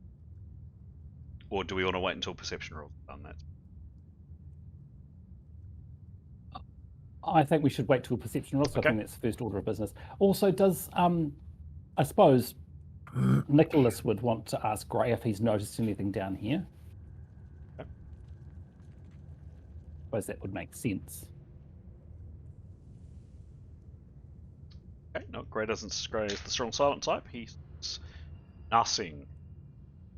I think. Sorry, I was concentrating on Rolling. seeing all the 100s that were being rolled. Yeah. Sorry, what was the question for Gray? Nicholas would, I mean, as Gray's been down here for a wee while, Nicholas would want to just say, has he noticed anything? He would just say he heard some choir, some sort of angelic sort of singing in the past. He saw a bit of incense, perhaps. One of the statues, he said, is statue bro. That was about it. Bro. Oh, God. That's 100 XP. Did the statue say anything back? That's definitely 100 XP. I've been waiting all night to say that, by the way.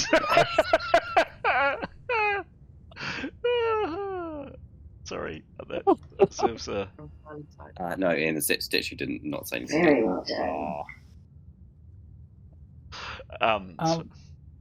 Nicholas would find that very interesting information, hearing people singing in this place, which we assumed was deserted.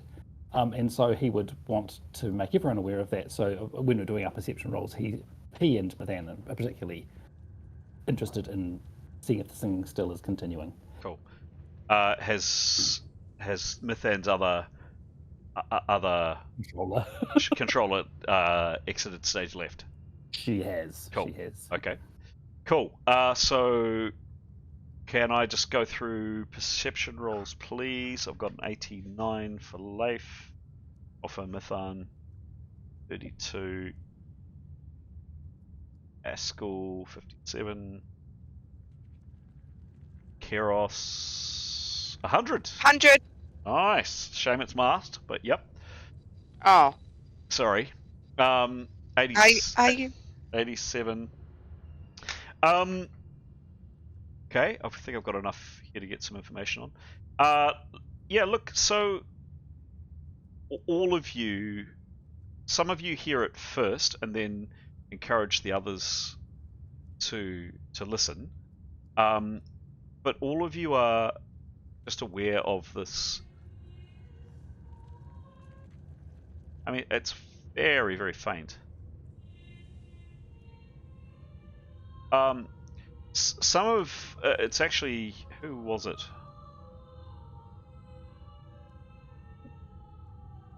Yeah, it would have been Askell. Askell, you're pretty sure that it's coming from this direction.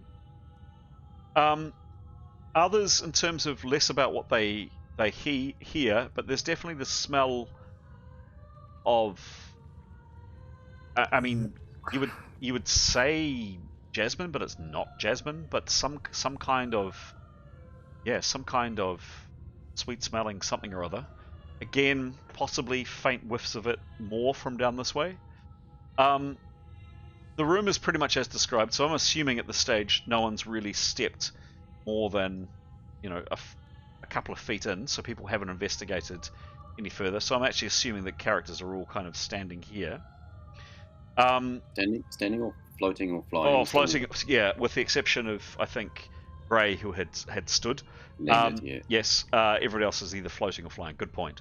So no one has actually touched down. Very good point. So you can see there in the dim light, there's some old mouldering boxes, some statues down there. You can make out the door that's down here. There's another door at the end. There's this massive rock pile here. I'll zoom in a little bit better. A large chunk of the ceiling has come down, you can see, and has spread out most of the way around here. And then the same has happened at the further back here. Well, if we flip it round, and we do that, you can see another rockfall there. It's come down quite next, and you can see the outline of what probably used to be a doorway there. There's an alcove here, it's partially buried. There's another statue there. Whoops. There's another statue here. But other than that, not a lot. Not a lot of dust. There hasn't actually been a huge amount of dust in this place. Some bones here that you notice. But apart from that, that's about it. That's all you see, hear, and smell. Actions from now, please. Well, I think we've made such a shitload of noise. I mean, stealth doesn't seem worthwhile, right? So, should we go check out the singing? I reckon. Yeah, because Let's go to church. Let's go to church. Yes. I feel like we're in a pilgrimage. Oh, don't talk about that. The last pilgrimage we went on didn't end well. Nothing we've done ended well. It's true. It would be good to get a result from the chat trap detection, though, first. Before Yes. Yeah. Okay. As I've said a couple of times, kind of double dipping is not, probably not the way we're going to do things. So double checking the area twice. You kind of take your chances with this game, but this is a big space. So if I ask for 3 rolls each from Tanya and 3 rolls each from Neathanel, are they both flying or are they floating, or how are they getting around to inspect the room? I think probably they were both floating, but I think they'd like to stop floating. That's all right. Yep, sure. Yeah, all right. Okay. When they land, by the way, the singing stops. There is still this kind of shimmer going on. Yeah, what do you do? 62, 63, 74. Whoa, hang on. 62? 60. 63. Yep. 3, 74. Yep. That's for one. So we'll say that's Neathanol, and her plus is checking for traps is plus 53. Cute. Okay. These are masked, of course. And the other one for Tanya Is 66 Yep. and 96 and Oh. 26. Loving the sixes. And her adjustment is plus 33. Cool. And can you tell me, so breaking up this extremely large room between the two of them, kind of where is one checking versus the other? Well, Tenya will go up the left side, and Neathanol will go up the right. Okay. So. Up the corridor. Yep, up here, sure. All right. And Neathanol starting down here. Neathanol has a bit more work to do because there's kind of more or less down here anyway that has caved in by rockfall. Yep, getting up until here, both of them are pretty confident, checking, poking, prodding, testing, looking at the grounds, seeing if anything moves, kind of giving a flagstone a prod. Yeah, pretty confident that nothing is untoward. Neathanol, Tanya, or you probably both actually get up to here, and you can quite easily, by ducking down, and see through here. And I wonder if I can. Just a second.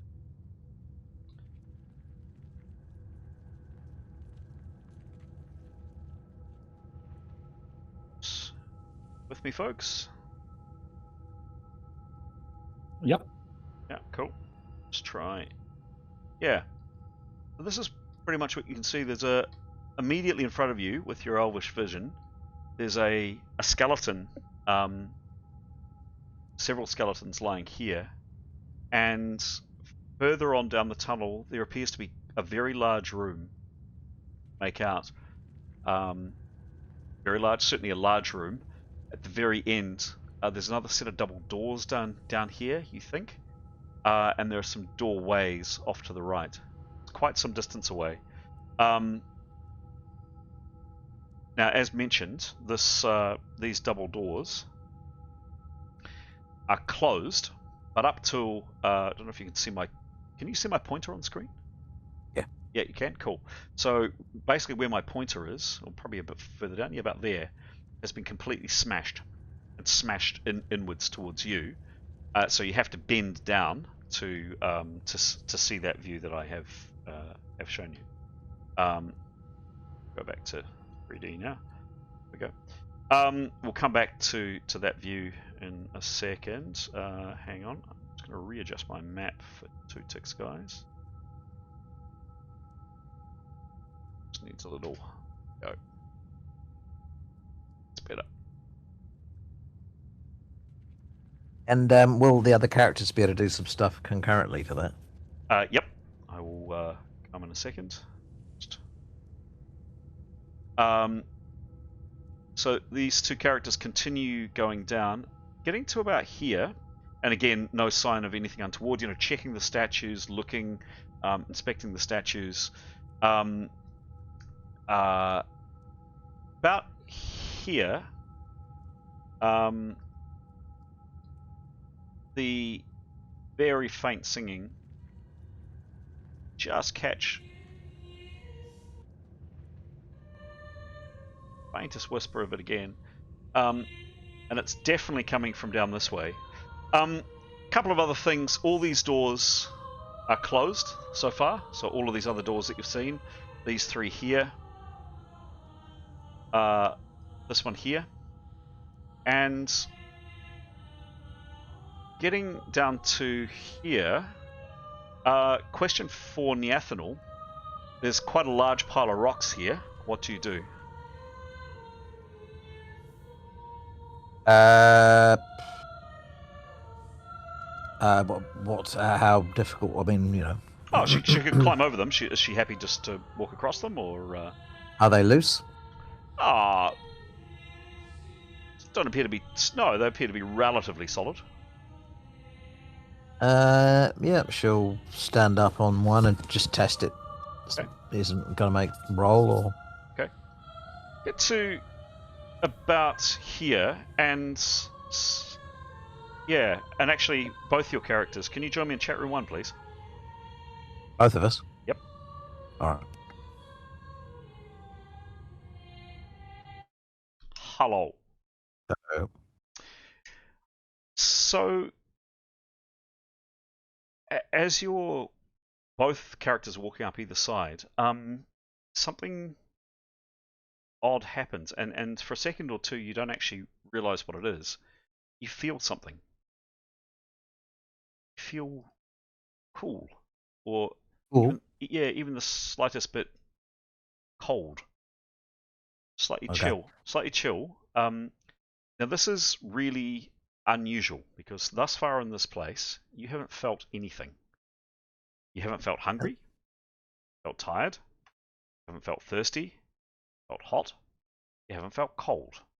First time, for the first time, you chill. Well, they'd like to just move back quickly. Okay. Did they say anything down the end of the room while they were there? No, nothing. And at the point they felt cool, was there a doorway in front of them? Right down here. Yeah. I can't see. Sorry. Oh, sorry. Yeah, I could go back there because I'll recount to the others. Okay, cool. Okay.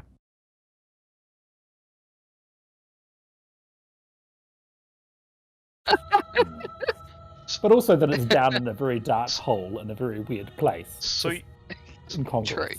So you guys are watching kind of on tenterhooks as your two elven companions slink off screen. Thank you, thanks, Pete. Slink off into the gloom, and all of a sudden, they both kind of pause for a second, and then turn and start walking reasonably promptly back towards you. And when they get back to you, what happens?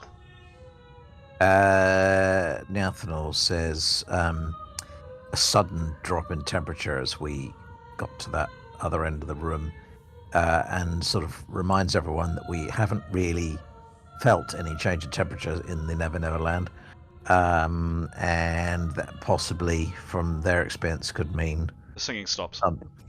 Undead nasty suggests we prepare ourselves.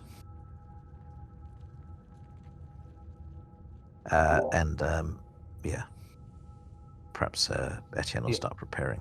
Yeah, during that time, and I didn't have the opportunity to say, Nicholas would have had his sword and shield out, and Nathan would have had her bow out. Yeah, weapons out. Any other preparations for people? Kara's preparing. Karis is preparing? Severin would like to activate the light on his sword. Okay, give me a roll for that.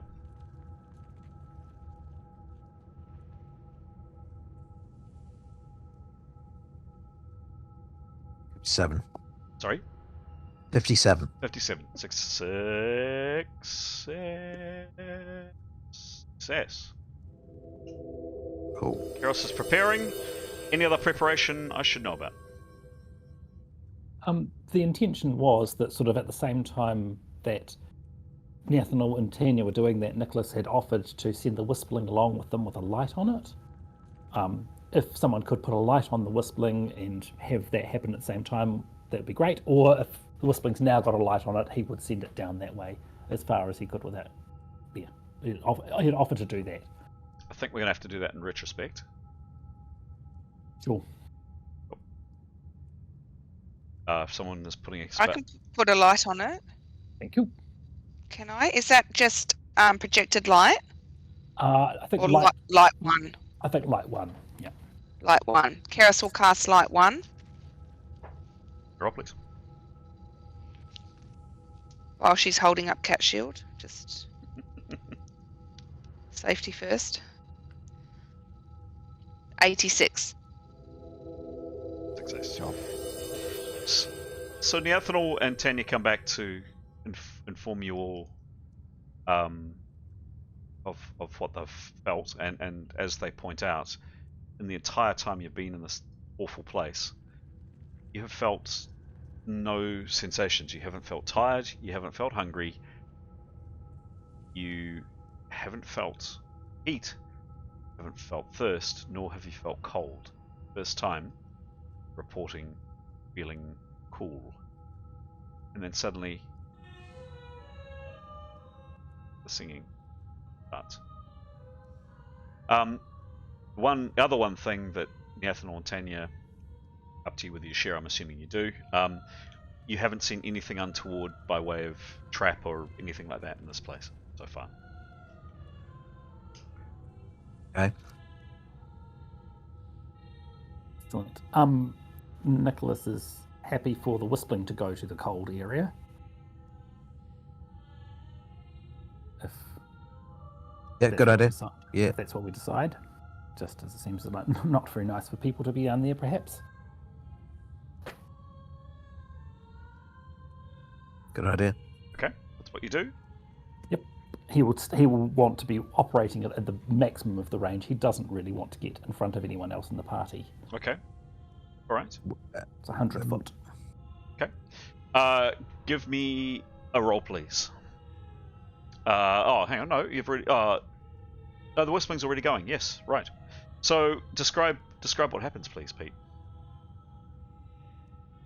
So it's now got the light, and I think the light is 10-foot radius. Is that right? Yep. And so he would want to be keeping it up in the middle of the room as far as possible, and he would just float it down. You know, I mean, how tall is the ceiling? 20 foot, quite high. Yep. So 10 foot off the ground, and go as far as he can to down that end, I suppose. Would you join me in chat room 1, please, Pete? Oh, and he'd be narrating as much as he can Okay. as he went. Yep, sure.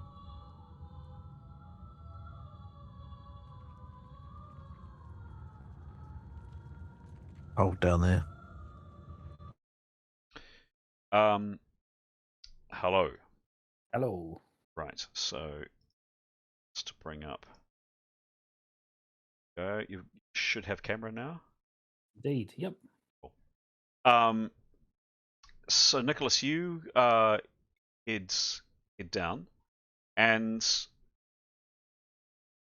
what have we been ruling on the whispering? It has been up to sense stuff, hasn't it? Yes, it has. Yeah. I'll just find the description, but I believe it. What does it say? The caster can then control the whistling and or view the world through its senses by concentrating on it. Thank you. That's right. Yeah. Right. Cool. Senses. So, yeah, getting down about here, it's definitely getting cooler. That about it. Oh, yeah, and by the way, you do pass these doors, and if you wanted to, you could also get a glimpse down this hallway. Yep. A bit more light. You could see that it goes down quite a long way. Kind of see the depth from there down to a larger room if you want to explore further. So you no need, as I say, you could fly through that broken part of the door. All the other doors are closed, as mentioned. Coming down here, it gets. It's not freezing. It's not like icicles are forming on you, but you're definitely aware. The whistling is aware through its senses that things are getting cooler, and absolutely, as it comes closer to kind of this part here and this end of the, it's definitely cooler, not cold, but cooler. And then it is aware. Nicholas is aware of something terrible. Something just utterly terrifying. That there's something down here, something beyond that door, something over here that is just awful. And I'd like you to roll a channeling resistance roll, please, Nick. Sure. Oop. 33. 33. What's his level, please? He is 6th level. And channeling bonus or minus? -3. Okie dokie. Oh dear. Yeah. So I just would say that he would have been, as soon as that thought occurred to him, he would be saying it out loud as much as he can. Yeah, he doesn't. I'm sorry. It Yeah, hits him okay. very quickly. He doesn't get a Yep. chance to react, and I'm going to narrate what happens to Nicholas in a second. Sec.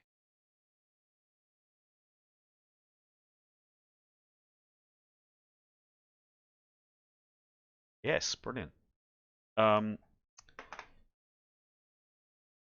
So did like it when I'm prepared it ages ago. I forgot that I prepared it ages ago. So sorry, he's 7th, correct? 6th. 6th, he's 6th, and you rolled a. Just remind me again. 33. And then it was a negative as well. -3. Thank you.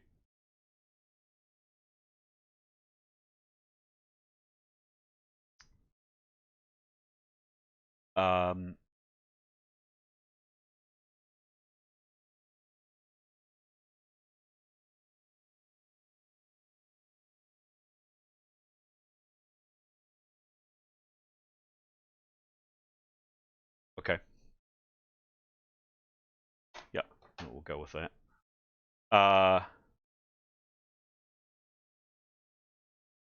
Right, cool.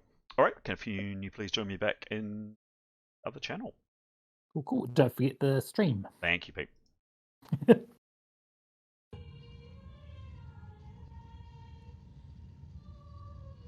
Right. So you guys are watching Nicholas as he sends his little ball of energy, and you can all spot it, of course, because it is well lit up. And Nicholas is saying, yeah, it's definitely getting cooler here. It's definitely getting cooler here. Oh yeah, it's definitely cooler here. Oh yeah, these doors, well and truly locked. Quite not particularly strong looking, but yep, well and truly locked. And then he gets to out there and he says, oh wait, no. And then he just screams. The whistling just blinks out of existence, I'm going to say. And Nicholas screams in mortal terror and rushes. Where's Nicholas? He's still floating. He is still floating. He's down there. Thank you. I had him down here. Nicholas rushes to the back and tries desperately to put the statue that's standing in this niche here between himself and the other end of the room. And for a good minute or so, Nicholas is just inconsolable with utter terror. Can we play out a few other things that were going on at the same time, Chris? That's what happens, so... Yep. Yep. What happens? What do you guys do? Etienne was preparing while the searching was sure. going on. Yeah, sure. Yep. So he'd... and if he saw Nicholas go past, he would like to cast. Okay. Using his buy. If he could. Which may help. Okay. Give me a roll, please. Yep. Give me a roll.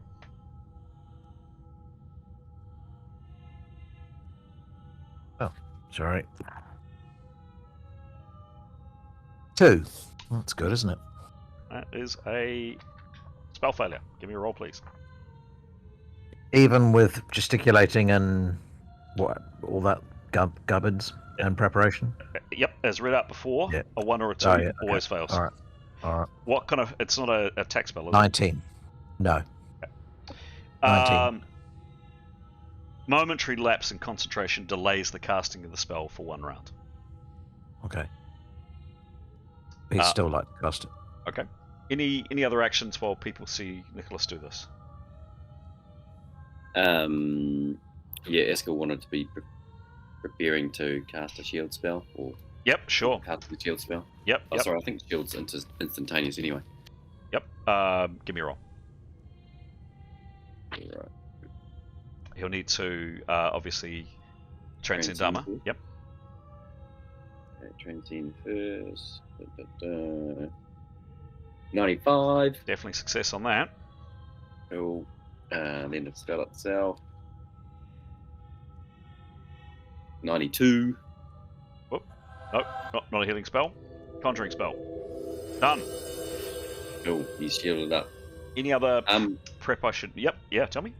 As I say, are we still flying? Like, are we? Because it was 1 minute per. Yeah, 1 minute. To thoroughly... 1 minute. Yeah, good question. I think to do adequate justice to checking for traps as thoroughly as the 2 elven women did, I'm going to say that spell and fly have lapsed. I'm going to say that at least probably 10 minutes have gone past. Okay. Was anybody else still flying at 10 minutes? Nah. No? Okay. Yeah, Jada and Eskel are down. So Etienne would like to draw everyone to him as he casts. Just a sec. I just want to see if there's any other actions since we've had other people deject. If anybody else is wanting to do anything, say anything, as they see Nicholas run. Perception roll from Mathan.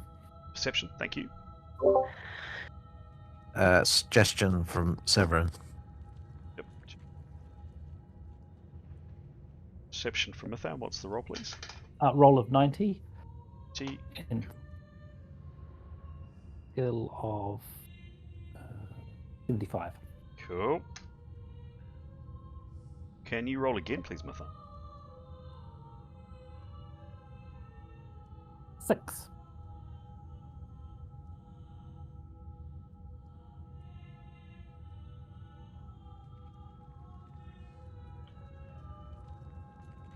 Okay. What's her perception, please? It's pretty high. 75. No further information. Cool. Okay. Thanks. Any other player with any other character wanting to do anything else? Yes, I'd like to just cast a shield spell, Go for it. please. 37. 37. That spell is successful. Oh. Yep. Thank you. I'm assuming you've prepped. Yep. Alex, go for it. Sorry to interrupt. Can you cast shield for somebody else, or is that only for yourself? What's the description of the spell?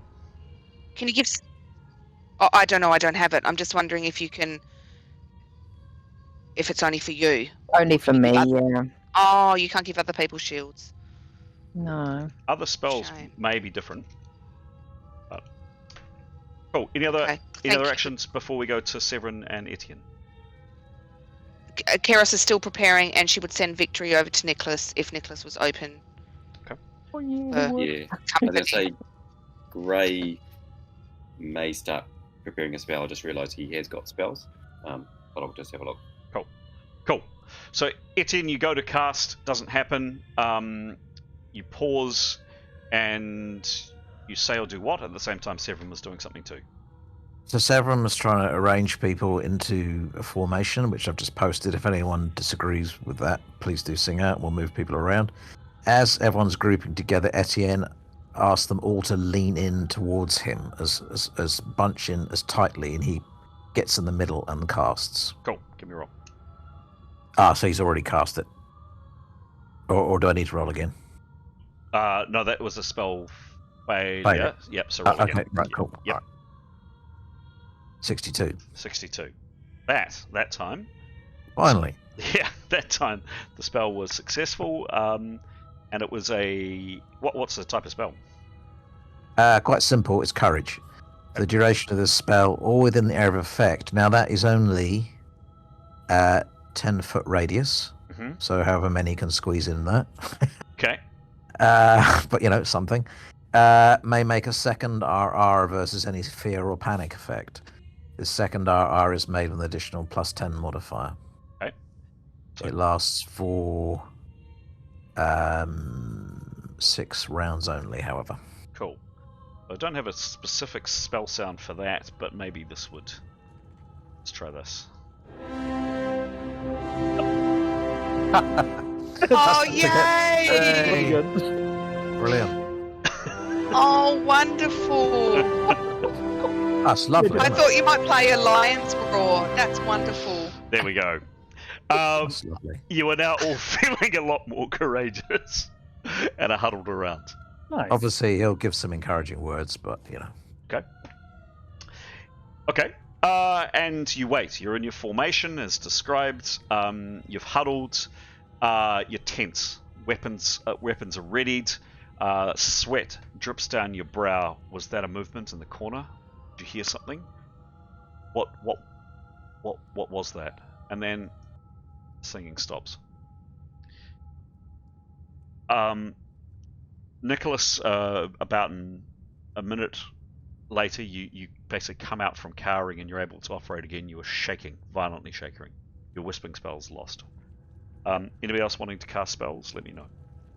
I'll do it. What can Nicholas relay anything to the group about what? Sure, he's yeah, sure. So basically, he was obviously just overcome by terror. There was something absolutely awful down in the back corner of that room where it was getting cold and cold and colder. Something absolutely awful. So he doesn't want to go down there. He doesn't want anything to do with it, really.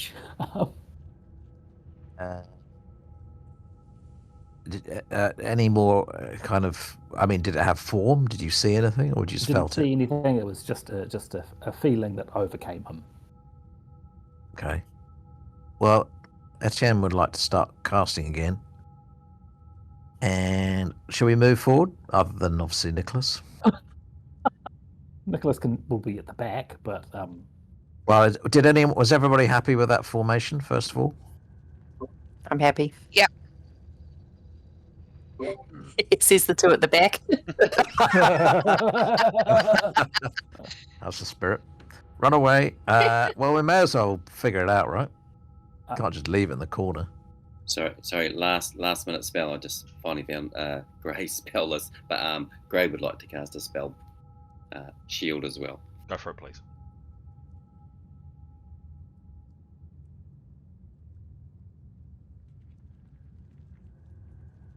$55. 55. Gray doesn't need to do anything like overcasting or anything like that. It's a success. Cool. Thank you all. Okay. So you move down. And the Athena would like to start casting too. Yeah, go for it, please. Sorry, preparing. I mean, if you're moving and preparing, you're only shuffling down, but then again, that's probably fine. Yep. Nicholas will also resummon his whistling, if that's right. Yeah, please, go for it. Oh, 96. 96. That is definitely a success for the whistling. And do you put another light on it? No. No, he's not feeling adventurous with it. Severance. No. Severance has his sword is now a light, so it has a strong shaft of light that should be shining right down the other end of the room. So he'll poke it and light up all the dark corners of the room. Sure. Yep. And perceive the hell out of it. Perceive the hell out of it. Well, maybe we can do some. Increase the lighting just a smidge. In case. Probably quite a bit of light now. Yeah, it's a big beam. And actually, Nicholas will suggest, motivated by not wanting to go down to the corner, that there's a large room off to the right there through the smashed doors. You can all see it. Yeah, sorry. Might be a nice alternative to the corner where there's something really awful. But do we want the really awful thing to come up behind us? I mean, I'm only talking to the three at the back. I think we should proceed, but I'm not sure. Yeah, let's see what we achieve. I wonder if we're simply going to be scaring off the front rank, but we'll see. People, opinions? Oh, should we hide the healers in the middle?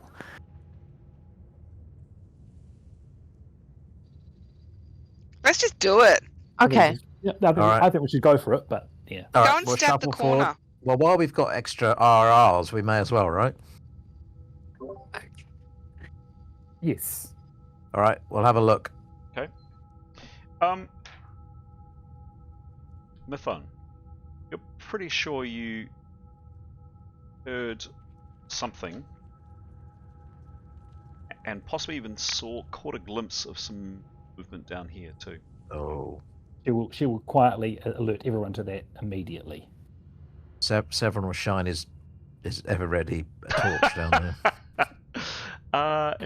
Interesting. How to do this?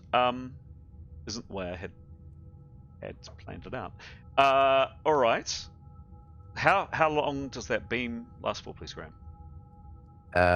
It casts light, which is a first level spell. And I'm just now looking. And 1 moment, please.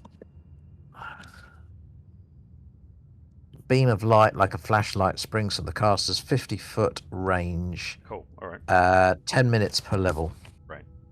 So that will light things up a lot, and even for the humans, without even a whispering light. So what I might do, and anybody at this stage can look and see underneath that door. So I'm happy if you'll just excuse the GM, I'll free up a little bit more of what you can see. Talk amongst yourselves while I take this off the map so you guys can't see what's going on. Go. Isn't that weird when someone says talk amongst yourselves and it's the most weird thing because no one ever does? What's weird is Alex could just run over and listen to what he's saying, but she doesn't. Sneak into the GM's den. Every time I go in, he's like, "No, look at the screen." I'm like, "I've just come to say hi because I'm home from work. Don't look at the screen." Just set up a camera there.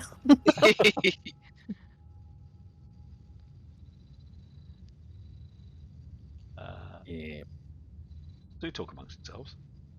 Graham, you should just go up and poke the corner. Okay. No, if there's something moving, that's even might warrant our attention first, right? I think so. Hopefully, the thing in the corner will stay in the corner, like a good, evil, ghastly thing.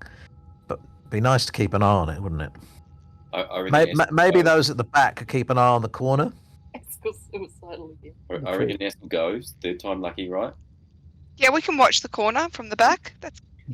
Yep. Yeah, I mean, if you're not busy. What did you say? What did you say Estel was going to do? Oh, Estel can go check it out. Third time lucky. Oh, true.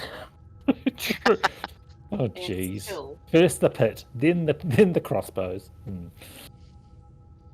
All right. So we'll go for this.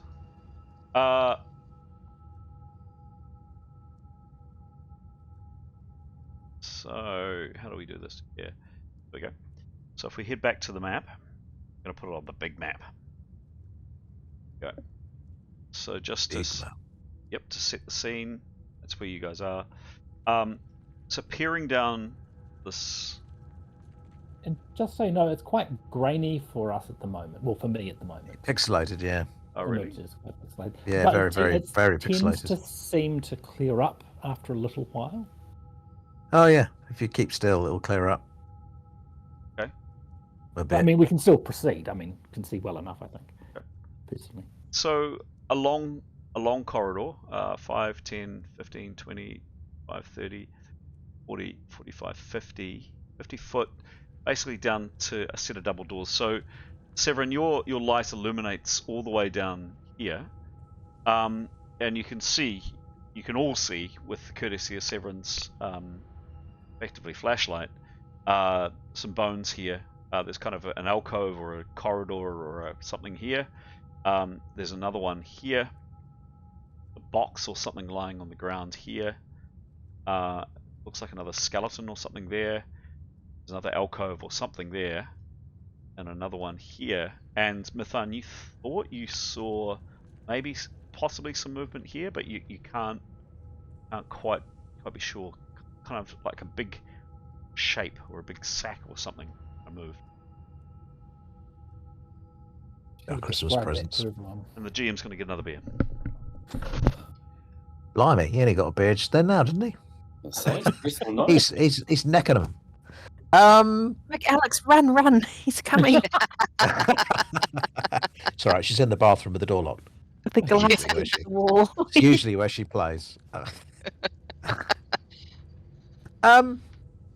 So scary thing to the left, moving thing to the right. Here we are, stuck right in the middle. What do we do?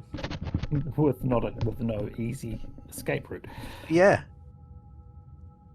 I So, think we need it's to keep on. going well then. Yeah, it's going well. What do you do? Um, I think if you keep an eye, Etienne will volunteer to check out the corner but now he is preparing. He feels like it's his duty to do it. If anybody wanted to come with him, that would be fine. I think we should be Or- prepared to catch him when he runs, if he runs. Yeah, Gray will go. All right.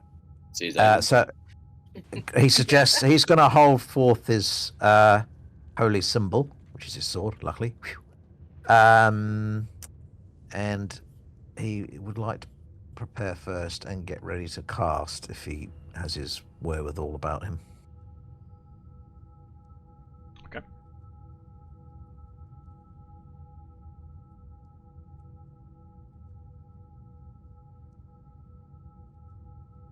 And whilst he's doing that, Amathan wants to keep her bow trained down that hallway. She doesn't want to be in the front line, but she wants to be able to see down the hallway to where she saw the movement. Likewise, Tanya will stand alongside Mithan, so they've got a firing wall. And perhaps, although reluctantly, Nicholas will offer to send the Whispering down that hallway to investigate the movement, unless someone else would a real person would prefer to sneak down. I think the whispering good, and I think if Askell and Severin parted either side of the doors so that the Etenia and Mithan could fire down, they could stand either side of the door, couldn't they? What do you think? Yep, let's do that.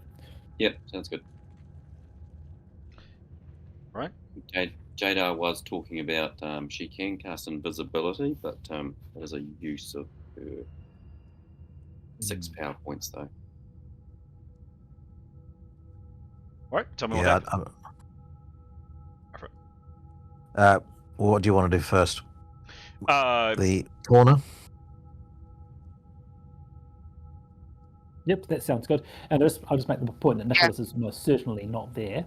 He would be next to Tanya on the way back to the entrance, just so you know. Okay. So who's going down here? I think Etienne and Gray are going that way. Right. Cool. One-armed man. Etienne. But he's got God on his side though, so that's Okay. So I'm not going to take you guys into a separate room. So everything feels normal down here, and then about here,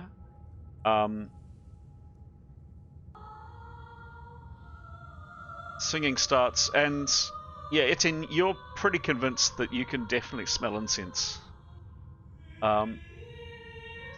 And about here, yeah, it's you can see what the others are talking about. It's definitely,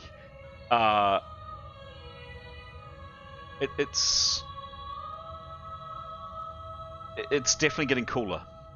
You walk down. Both. It'll be Etienne first. Okay. And then Gray behind. So in single file, across here, for example. Yeah, that's fine. Yep.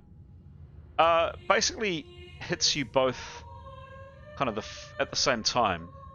approximately here, just this overwhelming sense of lurking, almost like sedentary, just dread. Something just truly monstrous and awful is there. And I want you both, please, to roll a channeling resistance roll.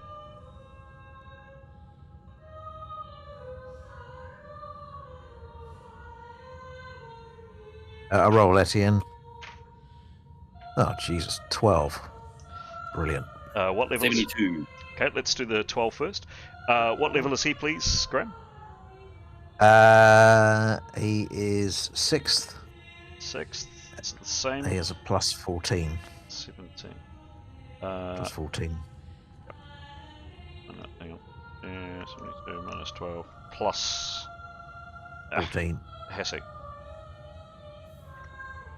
But does he get a second one? Just a second. Just a second. 2. 12. Okay. Second one. For the spell he cast. What's the spell he cast? Oh, it's against panic and fear. Courage. For the duration of the spell, make all within the area effect may make a second RR versus fear or panic effect. Cool. So yes, he does. Yes, he does. With a plus 10. Okay. So he fails that one. Let's see what happens to the next one. What was Gray's roll, please? 72. 72. Cool. And what's his channeling? Plus 2. Plus 2. Gray, whatever monstrous thing is here, you're strong enough. Your courage doesn't fail you, and you can proceed if you wish. Etienne, make your second roll, please. 60. 60.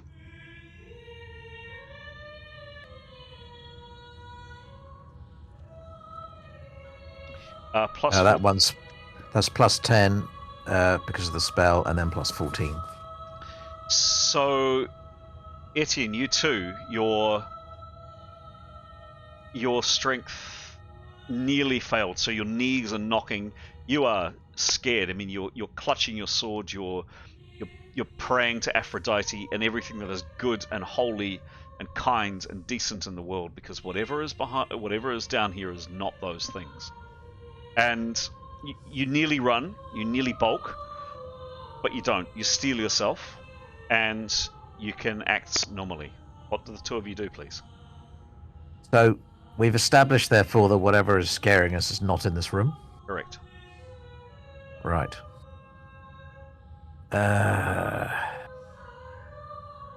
What do you think, Gray? I think maybe if it's not in the room, it's not of immediate bother to us.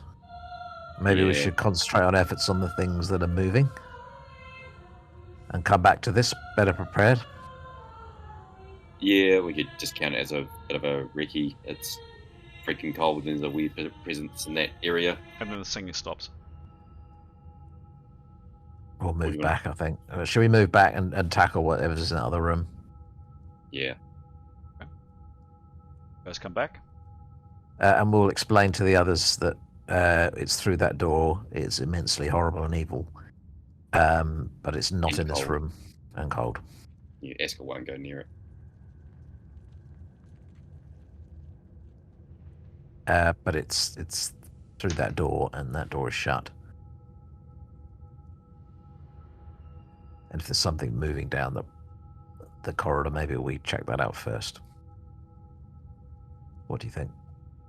Sounds good. Yeah. All right. Nah, let's open the door. No, sorry. Okay. All right. Well, Bring it on. if those at the back could keep an eye on things, that would be good. It's usually those at the back that go missing. True. Got to keep an eye on each other. That's another thing, actually. If the creature that was sucking the top of Neathanel's head, make sure we look out for each other, make sure nobody's being weird. absolutely. Yeah. Constantly. Nobody be weird. I mean, or at least not weirder than they normally are. Cool. What Cool. happens? Nicholas will be sending the Whispling up the corridor when Mithan thought she saw movement. Okay. Cool. He'll be, as always, talking all the way. Do you But put he's a bit more reluctant because of the last experience. Okay. So Nicholas, certainly your vision, because you're a human, is going to run out partway up unless you do something likewise. Doesn't Severin have his flashlight shining up there? Oh yeah, I'm shining. I'm Yeah, waving my beam the around. little light of yours. Waving my beam around. All right. So, let's to do this. Let's do this. Let's go. We've got Askell on one side and Severin on the other side of the doors. Yep. Mithan and Tanya definitely back from the doors. Yep. But with a clear line of sight up the hallway. Got it. So, how much you'll be able to see into these tunnels and offshoots is limited because of because the Whispling is not lit, so it actually can't see that much. It can see the amount that Severin can shine, which is some. Yep. But it can't shine. He can't see a lot. Yep. Okay. You're happy to proceed under those circumstances? Well, if we want to do a proper exploration, I think it's better to put a light on the Whispling, if Kiros is willing. Yep, Karis can do that. Thank you. Give me a spell, please. Roll now. Yep.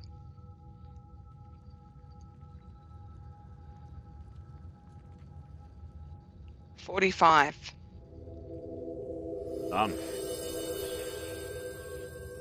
Nicholas, you send your little globe of glory out, and yeah, I was going to do this separately, but I think because you are narrating as you go, and I think also just simply for a time suck, I'm going to do it together.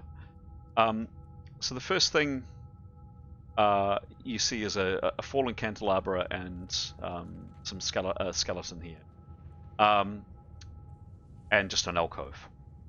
Next one down is indeed just another alcove, but this time with some hideous, dark statue.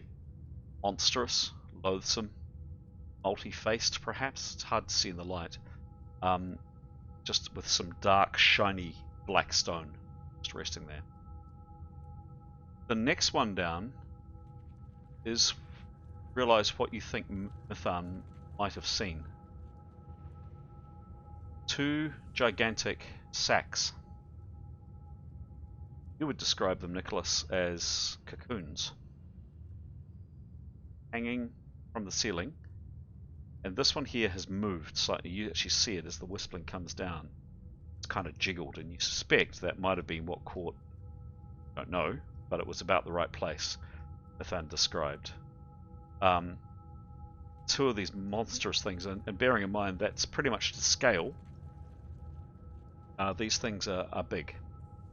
They'll be twice the height, 2.5 times the height of Nicholas. Two there, and then there's a third off down here. This little alcove. So this little alcove isn't an alcove. Corridor. Heads off down here. It's the black bolt. Right, just wing. Further down here.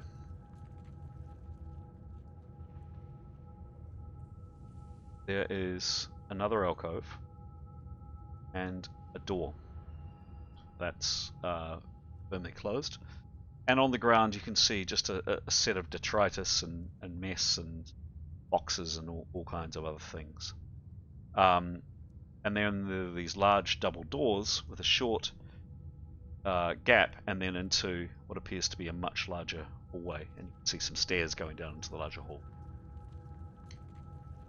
Your range is about half at this stage. Cool. He would have relayed all of that, making the point that those chrysalises are still alive. And I guess something has broken out of the lower half of this door, hasn't it? Is that what we're assuming with the damage to the doors? Be a big butterfly. Big butterfly. Does he continue? Well, I thought you said the range was up. No, halfway. Oh, halfway. I'm sorry. Would continue with consultation with everyone else. How's everyone else feeling? Yep. Okay. Yeah, Keep you go. going. Heads into this room here. This is a much larger room, full of quite a lot of junk. You can see all kinds of smashed belongings and tables and chairs and ruined furniture. And down this end,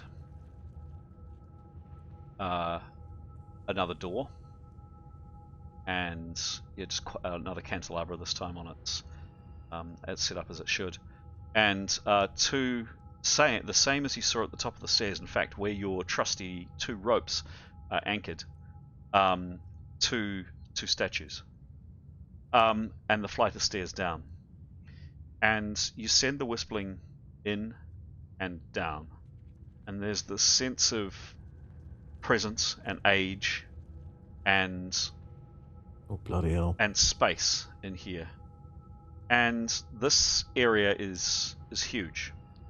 You can see in here it's some kind of workshop, and at the very far end there's a massive statue of a woman, what appear to be 2 huge kilns or ovens or some kind of forges was probably the best description. The Whispling catches a glimpse, and I'll come to the horror that's lying right here in a second. It's up quite high, and it captures the very far side 2 bodies. And what's unusual about these is they are actually bodies, not skeletons. They appear as though these people have just died, like in the last, they're flying face down, and the Whispling's a long way away, but they're clearly quite intact. But the thing that captures your attention more than anything else is this massive 35 foot long, massive creature lying in the middle of these 6 workbenches. You can see the workbenches there with tools. There's an earthen slide that's come down there, a door at the back. There's workbenches here. There's ingots of what appear to be precious metals and all kinds of other things. There's some kind of lectern or something up here. There's some alchemy type devices over here with bottles and beakers. But more than anything, Nicholas really only has eyes for this massive thing here. And if you go into chat, I'll show you an image of what it looks like.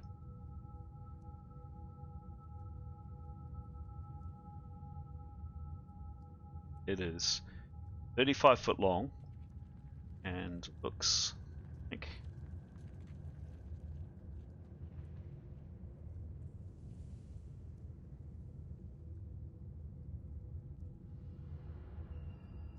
and it's just coming in now.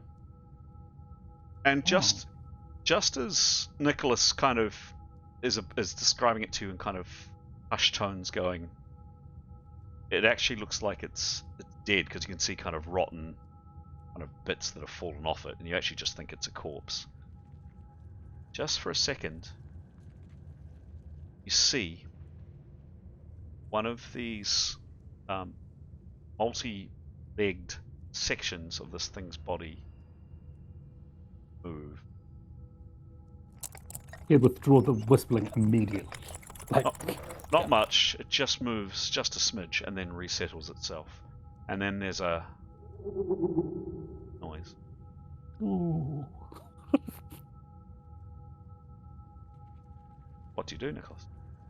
He would, as soon as he saw the movement, he'd be getting the Whispling out of there. Definitely. But also make the point that he thinks that those 2 bodies are probably what we're aiming for. That would Yes. figure with the information we had, wasn't it? Those Yeah.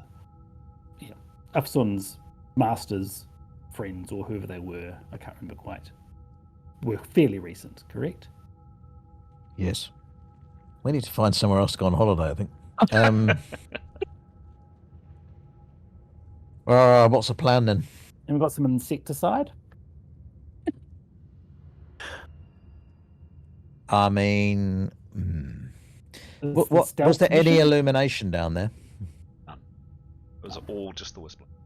Although you did get that the chamber, hence being able to see the bodies and getting a really large, wide view of what was going on, is quite high. So it does have quite a high ceiling.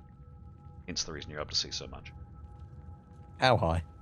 About 20 foot. How long was the creature? 35 foot. That's annoying. And I bet it'll have some sort of projectile attack too. Would be Nicholas's guess. Yes. Well, that's inviting, isn't it? I reckon a stealth. Seems likely, doesn't it? Now, question to those who know about undead: does invisibility help? No idea. Uh, Is that a thing we could roll a general knowledge thing on? Seems quite. Yeah. yeah, I mean, Etienne knows a thing or two about undead, I would have thought. Religious lore.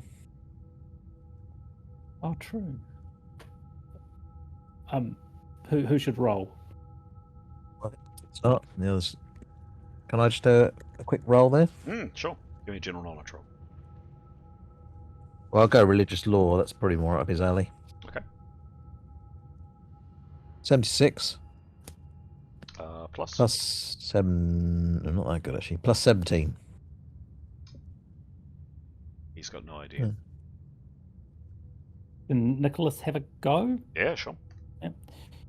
So for general knowledge. Oh, 2. Is that a critical failure? Roll again, please. Oh, jeez. Critical failure. Oh, no, you're joking. Oh, my God. So you're going to tell us What just the worst advice ever? What's the roll, please? 2 plus 9 and then 99. Roll again. So roll. He's going to give really good advice. 44. Yep. Excellent. So, Nicholas, you are. His general knowledge is 57. That helps. You are. You know, you've basically, if you look at the GM's camera, you know, you're doing this. You're kind of doing the thinking. I've heard of this. Got it. And you turn to your companions and you say, I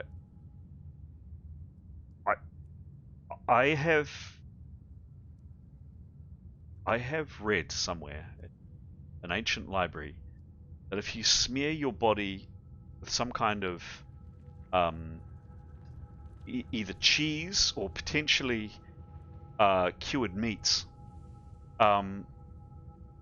this helps ward off the sight of the undead if you're invisible. Smearing yourself with food products definitely works with undead, and you are certain, because you've never been more certain of this in your life. Absolutely certain.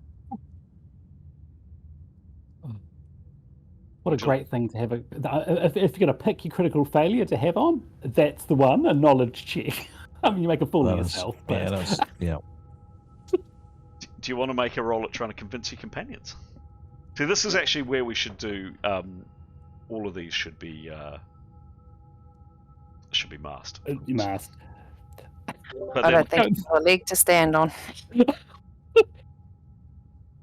I don't think Nicholas is that committed. Okay. Well, maybe he would be if he's that sure. He could try. We can all leg it. 30. Okay.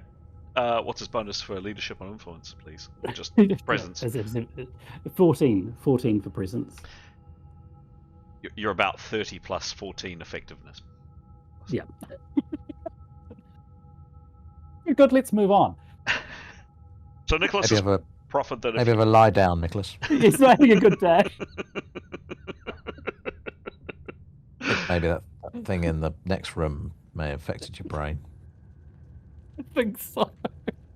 Right, yeah, I think we should move on. Anyway, we're all right. We haven't got any cheese and meats. Right. You've got still one more day of rations, which could include cheese and meats. I don't think we're going to smear it on our body. Nicholas says you should. Well, you know. He's been right most of the time. What do you guys do, please? Time for a powwow? Right. I think so, don't you? Yeah. Go. Right, options are we'll run in and smash the thing. Throw cheese. Hope for the best. Hope for the best. Nothing beats hand-to-hand combat with an oversized griblet, especially an undead one. That'll go badly, won't it? I think we know that. It will. I do like the option of perhaps stealth mission with ice walls and wood walls to block escape once people are back. Yep. Okay. Yep, that's possible. What about yeah, I think if you were going to throw up a wall, it would be the door to the chamber that's closest, right?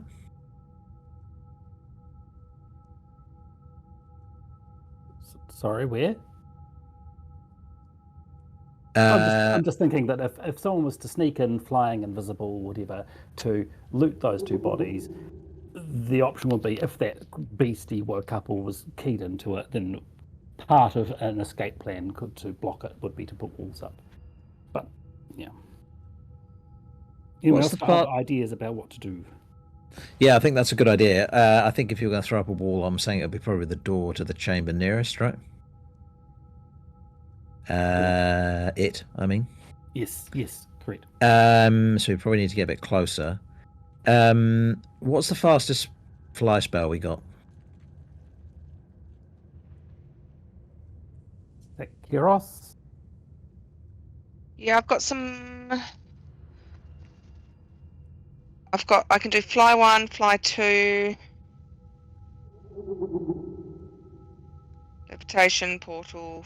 So fastest as in Speed. 75 around, i.e. 5 miles per hour. Right. Or I can do 150 around, which is about 10 miles per hour.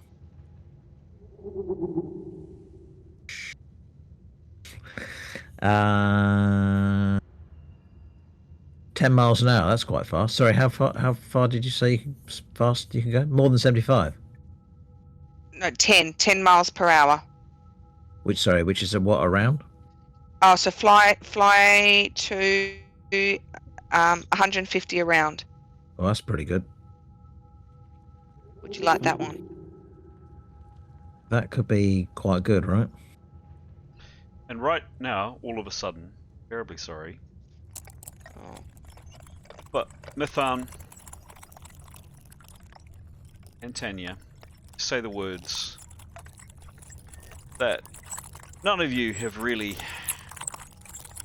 wanted to hear very much. It's coming. So you see this thing, it's moving It's trying to around. go sideways. It is trying to go sideways.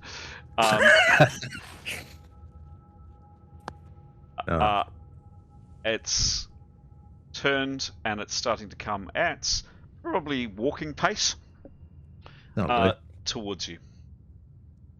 Is it within firing range? Yeah. I think. Well, I'm sure with Han will too. But Nathanal would. Tanya would like to choose one of her special arrows, and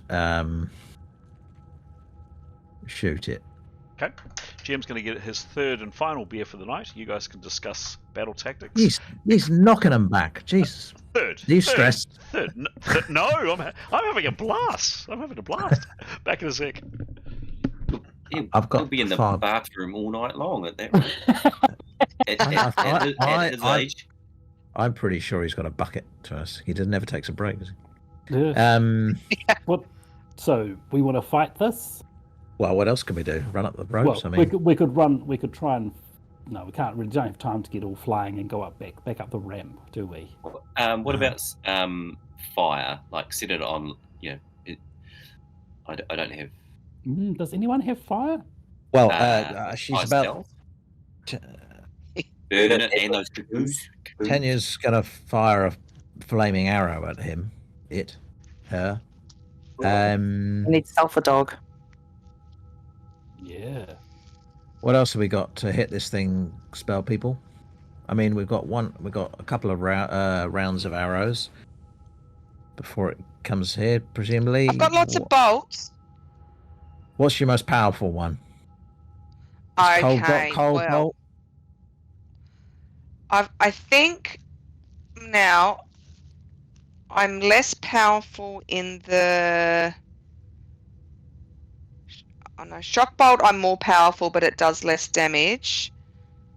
What's the other bolt? Ice bolt. I'm less powerful, but it does more damage. I reckon. So ice bolt. I'm plus 87. Fire bolt. I'm plus 106. Shock bolt. Sorry, plus 106. But the fire bolt is way more powerful than the shock bolt from memory.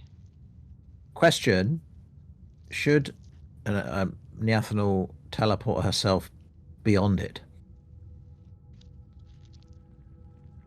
when it gets closer, and see if she can get what we came for?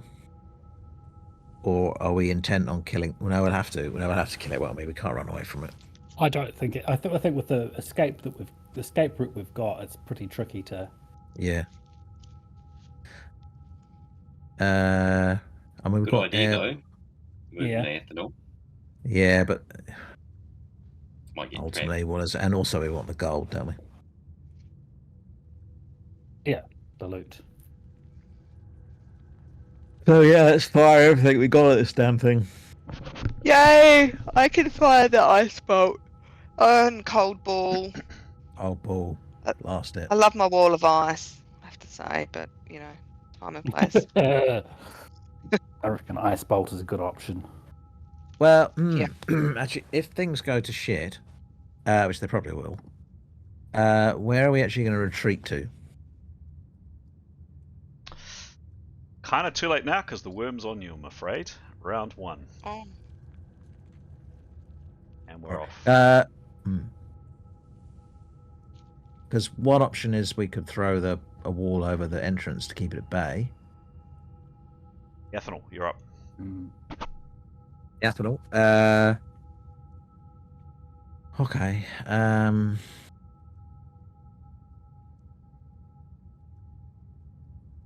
Well, I mean, she could throw up a wall if it was useful, but I mean, that'll stop the attacks. There's not much point. I think she'll just keep preparing. Okay. I think for the moment she's got no projectile weapons, so.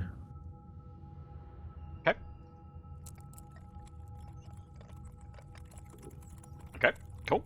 She's preparing. Done. Next up is Jada.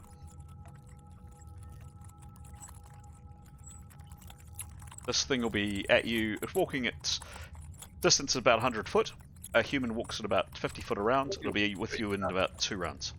I'm just going to get quickly into a defensive mode. I think I've still got my shield.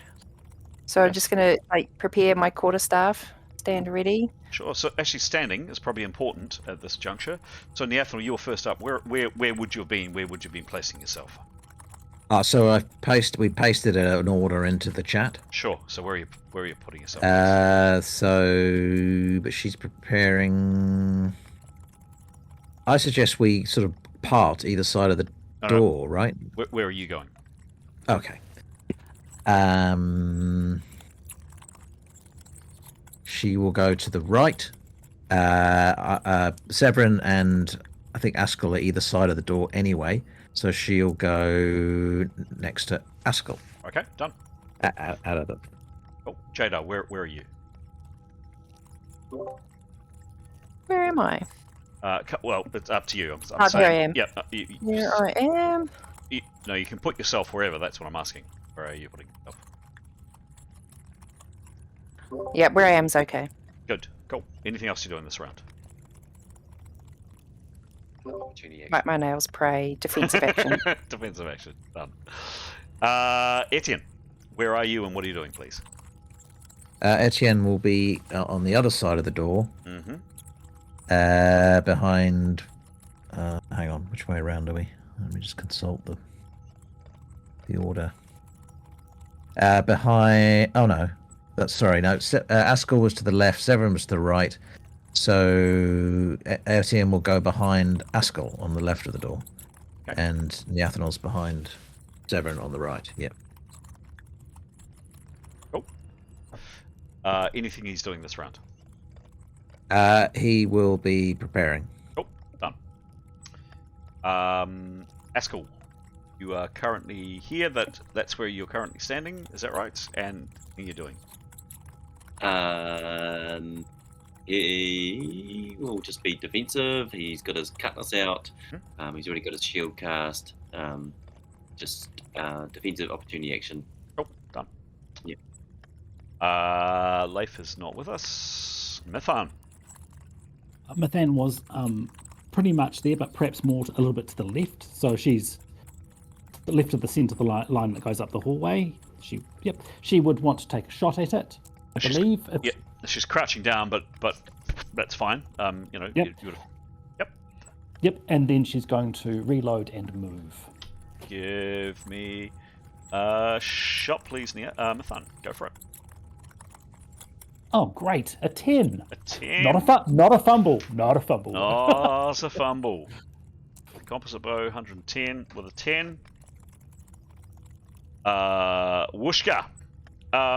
You do it a whopping 2 hit points, and it doesn't seem to like it. And then So then she's reloading and moving back around the left-hand side of the statue, wanting to get out of the way, expecting it's going to come through, so she doesn't want to be in front of it. Yeah, going back further. Yep. Okay. Cool. Doesn't want to be in anyone else's way, though. So is that in anyone else's way? We'll call it no at the moment. Yep. Cool. Okay, cool. Grey Roughwind.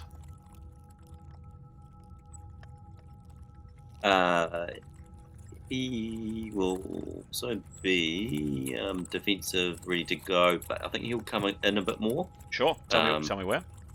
Yeah. Come down. Here?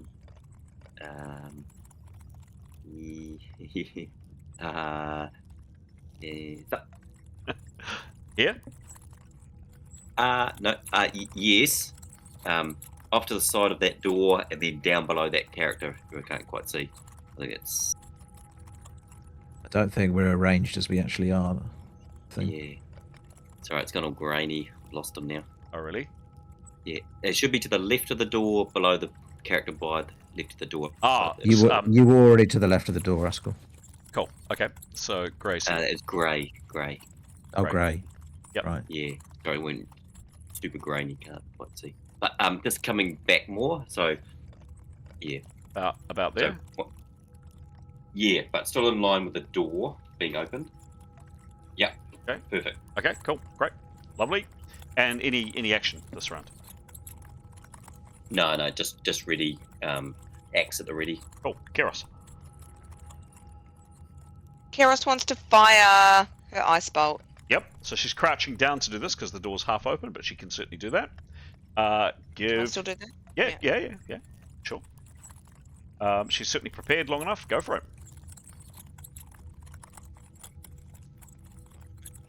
Come on now. 26 plus, I think, 86. 86. Hang on, let me just double check in case it's more. It might be more. Pretty sure that's it. It's 87. 87. Cool. Spell is somewhat successful.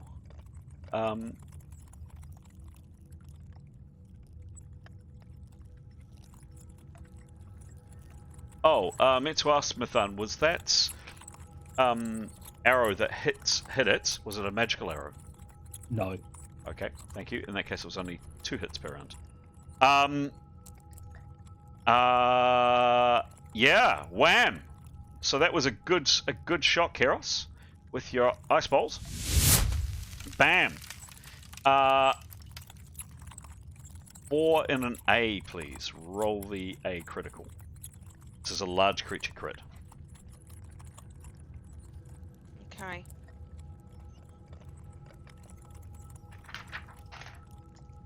Go for it. 43. 43. Large creature crits. So let me just check that.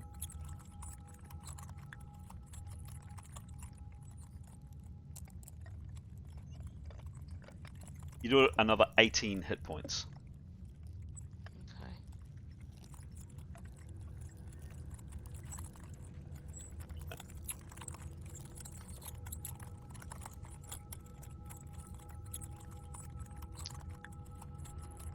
And that's it.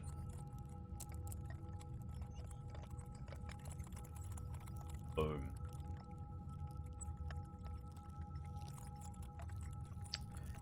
Okay. Next up is Nicholas. He's going to make sure he's back by the pit door. Oh, that's where he is. Great. He's going to see if he can distract it, whatever, with the whistling and have the whistling fly into its face to attack it, wanting to be the bright light that's going into its face. Yeah, sure. Give me a roll. 25. I don't know if this is going to do anything, but the main purpose is distraction, I reckon. 25 plus 90, and that's a small grapple. You do it. 1, count it. 1 hit point of damage. Yep. In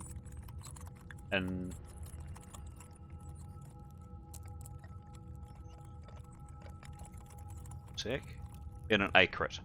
Roll the crit, please. Imagine that. Large creature crit. Go for it. 21. Sorry, 21? Yep. 2-1. You do it another 10 hits. Awesome. And it gets really annoyed at the whistling, right? It's I don't think it even notices. No. It lives in the dark, right? Yeah. There's a slight kind of Okay. Yep, Thank you. irritation, but yep, doesn't really notice. So this thing, just keeps moving. Tanya, I would like to shoot go for it. with a flaming arrow. Go for it. Magic arrow. Oh, make a roll, please. Oh. 28. 8. Need a better one. Longbow plus 101. Arrow plus I think 25. Hang on, I'm just checking. Oh, really? Plus 20 and a firebolt. Yep. So plus 121.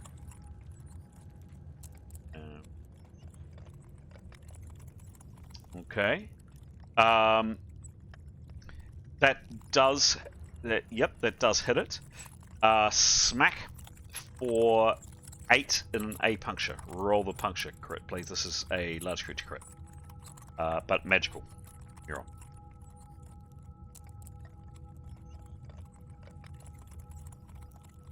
Oh, fuck. 8. 8. You do it 4 hit points. And the fire? Fire just going.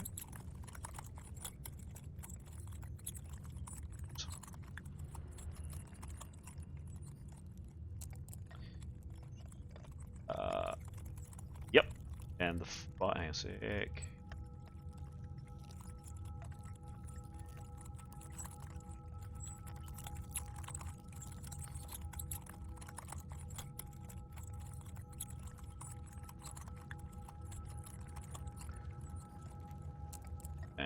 1 second, please. And go, and yep. Roll the crit. Or sorry, roll the. How does it work, please? It's just a. It's firebolt. Firebolt. Okay, sure thing. Roll the firebolt, please.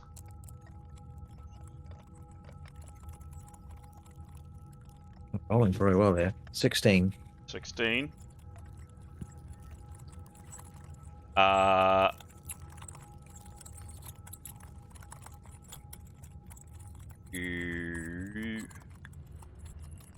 And you use your bow with that, I'm assuming.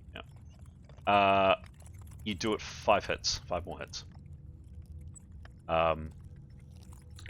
Can she move? It looks slightly irritated. Yes, where does she move to?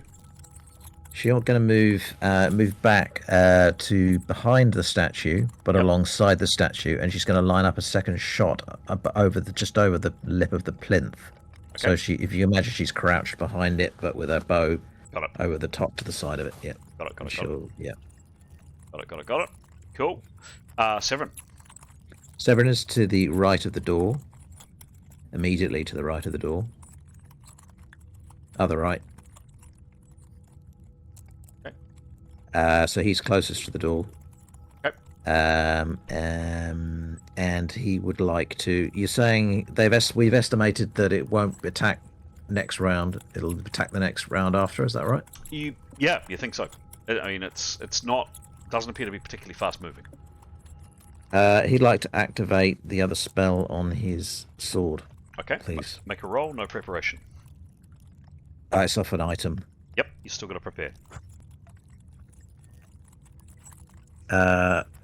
Okay, he won't do that then. He will prepare adrenal strength. Cool. Unless it's an instantaneous spell. Yeah. I mean, no, the actual nature of the spell. If it's an instantaneous spell, you obviously don't need to prepare. But if the spell is self aura. Yep. And which is a spell you need to prepare for. So yes, you need to prepare for it. Okay, then he'll prepare adrenal strength. Cool. Done. Demos is not with us. And Bofo the Hobbit is dead. It's 3 minutes past 10, folks. I am very happy to keep going. I'm also very happy to call it there. What are people to do? Oh, damn it. I didn't have the dice rolls on. That's annoying. Recording. Never mind. I'm happy to keep going, but happy to stop if we need to too. Oops.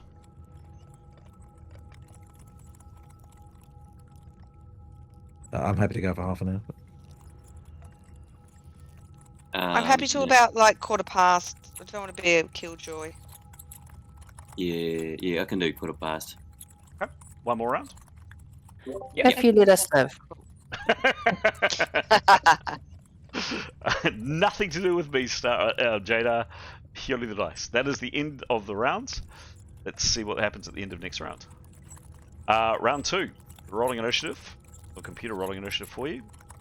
That last round, I'm sorry, I didn't have the dice rolls up, but if you look at the screen now, just as a heads up, guys, if you are looking at the map and you don't see the dice rolls, please let me know, because I've just got to change a different view on my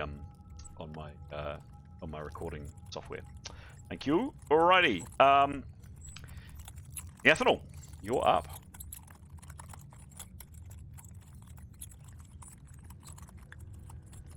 This horrible thing. It's kind of.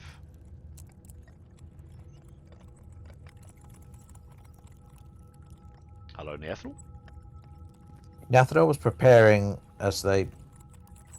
I don't know for how many rounds though, because when we were all getting into formation, she started to prepare. So I don't know how many rounds. I'm more than happy for her to be fully prepared. Yep, with that last round.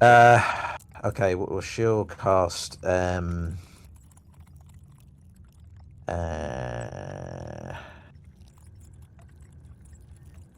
Blur. Blur, sure thing.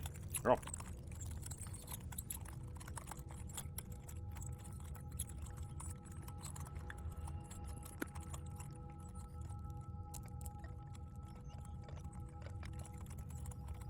Question. Hmm. Can in terms of ambush, can you does that work on large creatures? Yes, but you've got to be not expecting an Surprise attack. them. Yeah, you've got to surprise them. Yeah.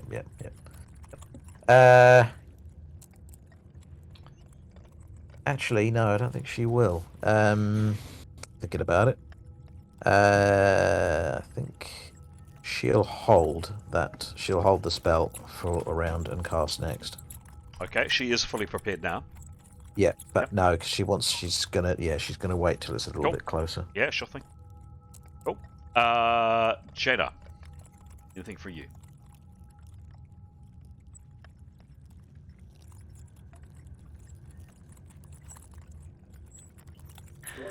Well, I don't have any long range weapons, so I just can't do anything really but just prepare and hold my quarterstaff out there ready and pray. Okay, sure thing. Keros. I'm going to fire again, please. Okay, no prep, which is +0 for you. Go for it. But I don't need. Yeah, I don't need to do the prep thing. No, but it does give you a bonus. But yep, give me a roll. You 5 finishing? 66 Nice. plus 87. 66. Wham.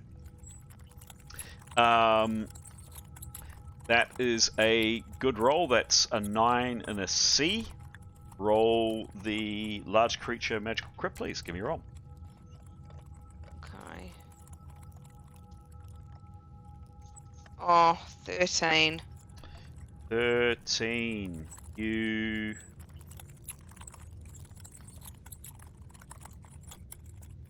13. Another 8 hits.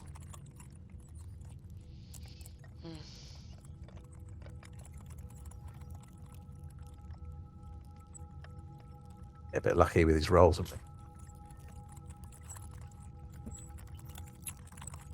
With my 13, very unlucky. We needed your attack roll as your crit roll because 66 is the Yeah. number. But the shock of the ice bolt was certainly effective. Next up, Etienne.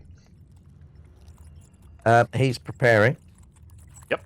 I mean, fair to say you would have all prepared by now, but yep. Okay. Let me just check the range of the spell.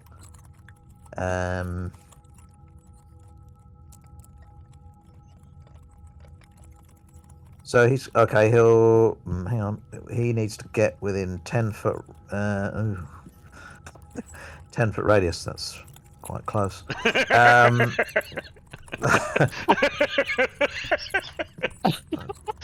Oh, doesn't sound good, does it? Anyway, well, so be it. He may as well hold. Okay. Until he gets really close. Cool. Askell.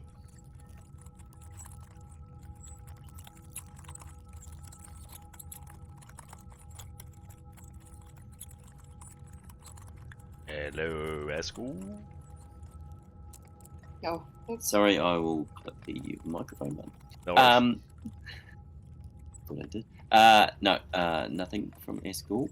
Defensive, ready to go. Sure thing. Grey. Anything from Grey? No, just hefting the axe, ready to go. Oh. Nicholas. Before my turn, I just was checking with Keros if Keros moved, and did she, Alex? She would tell you if she did. What are you doing, Okay. Nicholas? She did in the chat. Oh, she did in the chat? Yep. I ducked out of the way. Okay. I'll give you it if you put it in the chat. Where did you go to? You're currently there. Oh, it's so blurry. Sorry, it's just a bit grainy. Why is it Just so to the grainy? to the left. I don't know. Maybe it's the weather and the internet and the climate change. I'll just try turning off. It's okay. It's okay now. Yeah, it clears up once it's still. Okay. I'll just reshare it. It's not all the time. It's every now and then. Okay. I just moved out of the doorway to the left, please. It So, seems over here? to get rainier or blurrier, Chris. Every time you have another beer? Don't know what you're saying. Excellent. Thank you, Keros. About there, yes? You're there, Keros? Yes, please. Okay, Yes. cool. Sorry, talking to you. myself.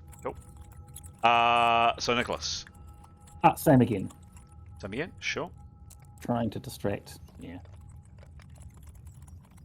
70 plus 90. Please don't kill my monster with a whirling. I know. Well, I doubt that you can, but you do it 3 hit points. And a B, roll the critical, please. Oh, the B. 45. 4-5. 18 hits. Is it nearly dead? And Nicholas will move back a little bit more. I think I can't quite see where he is, but he's just really wary of getting too close. Is that door still there? Sorry? Is that the rest of that door sort of still there? It's pretty damaged and broken, isn't it? This one, the one that you came in through. Yeah. Yep. He'd take cover behind it a little bit. I mean, he'll still peek out round the side, but Okay. There's a gout of flame from down below you from the dog thing in the pit. okay, so he won't. Okay. Maybe we should introduce these two. Well, that's a good idea. Or do you think they'd actually just gang up on us? Tanya, you're next. Tanya, right. She's going to have another crack with a flaming arrow. Go for it. And this time, it's going to be spectacular. Go for it. Just saying. 76, get on. So that's 76 plus 101 plus 20. Plus 20, sure. Wham. That is 11 in a D. It's a large creature. It's a large creature magical crit. Roll the crit, please. Right, here we go. 50. Oh, 50, God. 50, another 18 hits. And it's 50, of course. And it's 50. Thank you. We'll come to that in a tick. And... Let's get some experience points before I die. Yeah. And the heats. Now you are... Sorry, what was the damage from the 50? Sorry, I didn't hear that. 18 hits. 8 and 18. Okay. Yep. Heat. And the 5 volts attack. Give me a roll, please.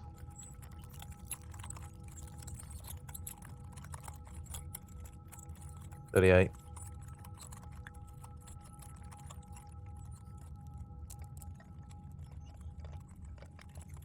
Eight in a B. Roll the crit, please. And it's a magical crit. Now will be good. 73.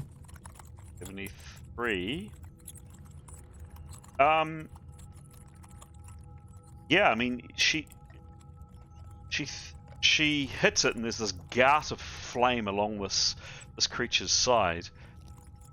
And had this thing been alive, like so many of the creatures, the horrible things you fought here, that should have slowed it. This thing isn't alive. It keeps coming. Another 13 hits. We'll come back to the 50 at the very end of the game.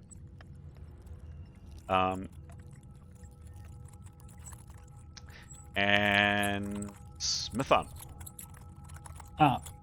Mithan will move in, take a shot, move away again, and reload. Done. Roll, please. Jeez. The 2 this time. It's a 2. I believe that's a fumble with a bow. Yes, Roll the fumble, please. Oh, 77. That's not great.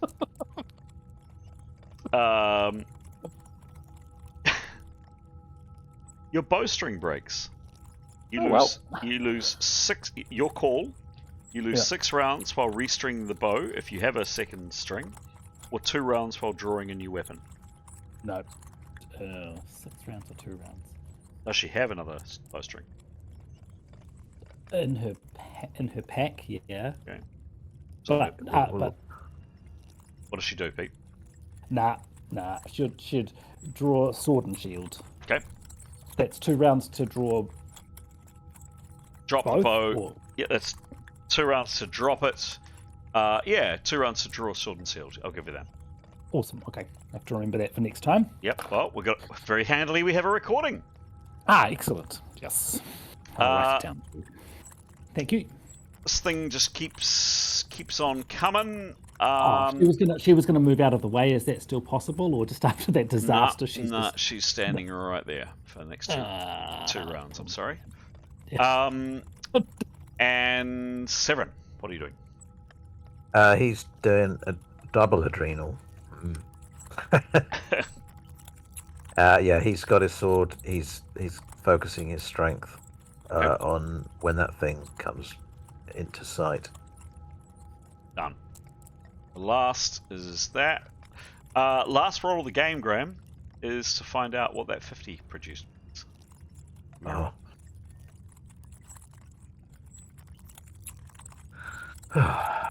Is that anyway? 10. Hopefully low is shit. Another naked, semi-naked halfling, please.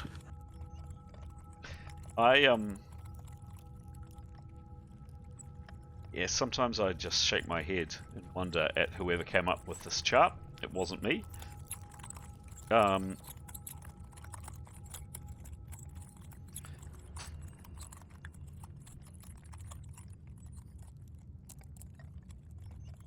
you go, in chat. What? Also, figure so big the party can't see the rest of the.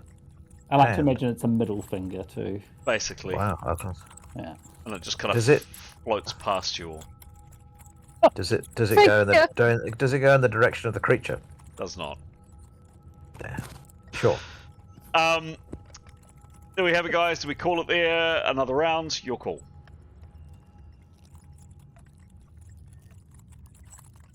Yeah, I better. Oh, I need my bed. Sorry, team. Yeah. Good job. We're into it. Alright. Nice one. We got down the stairs. That was good. I was frightened for a moment. That was all we were going to do this session. Just walk down the stairs. So Anyway. I was reading in the Dungeons and Dragons New Zealand group. One of the guys went and saw the new Dungeons and Dragons movie, and he said overall it's pretty good. There's something that was so wrong with it. Like, for example, they opened the door in less than 40 minutes.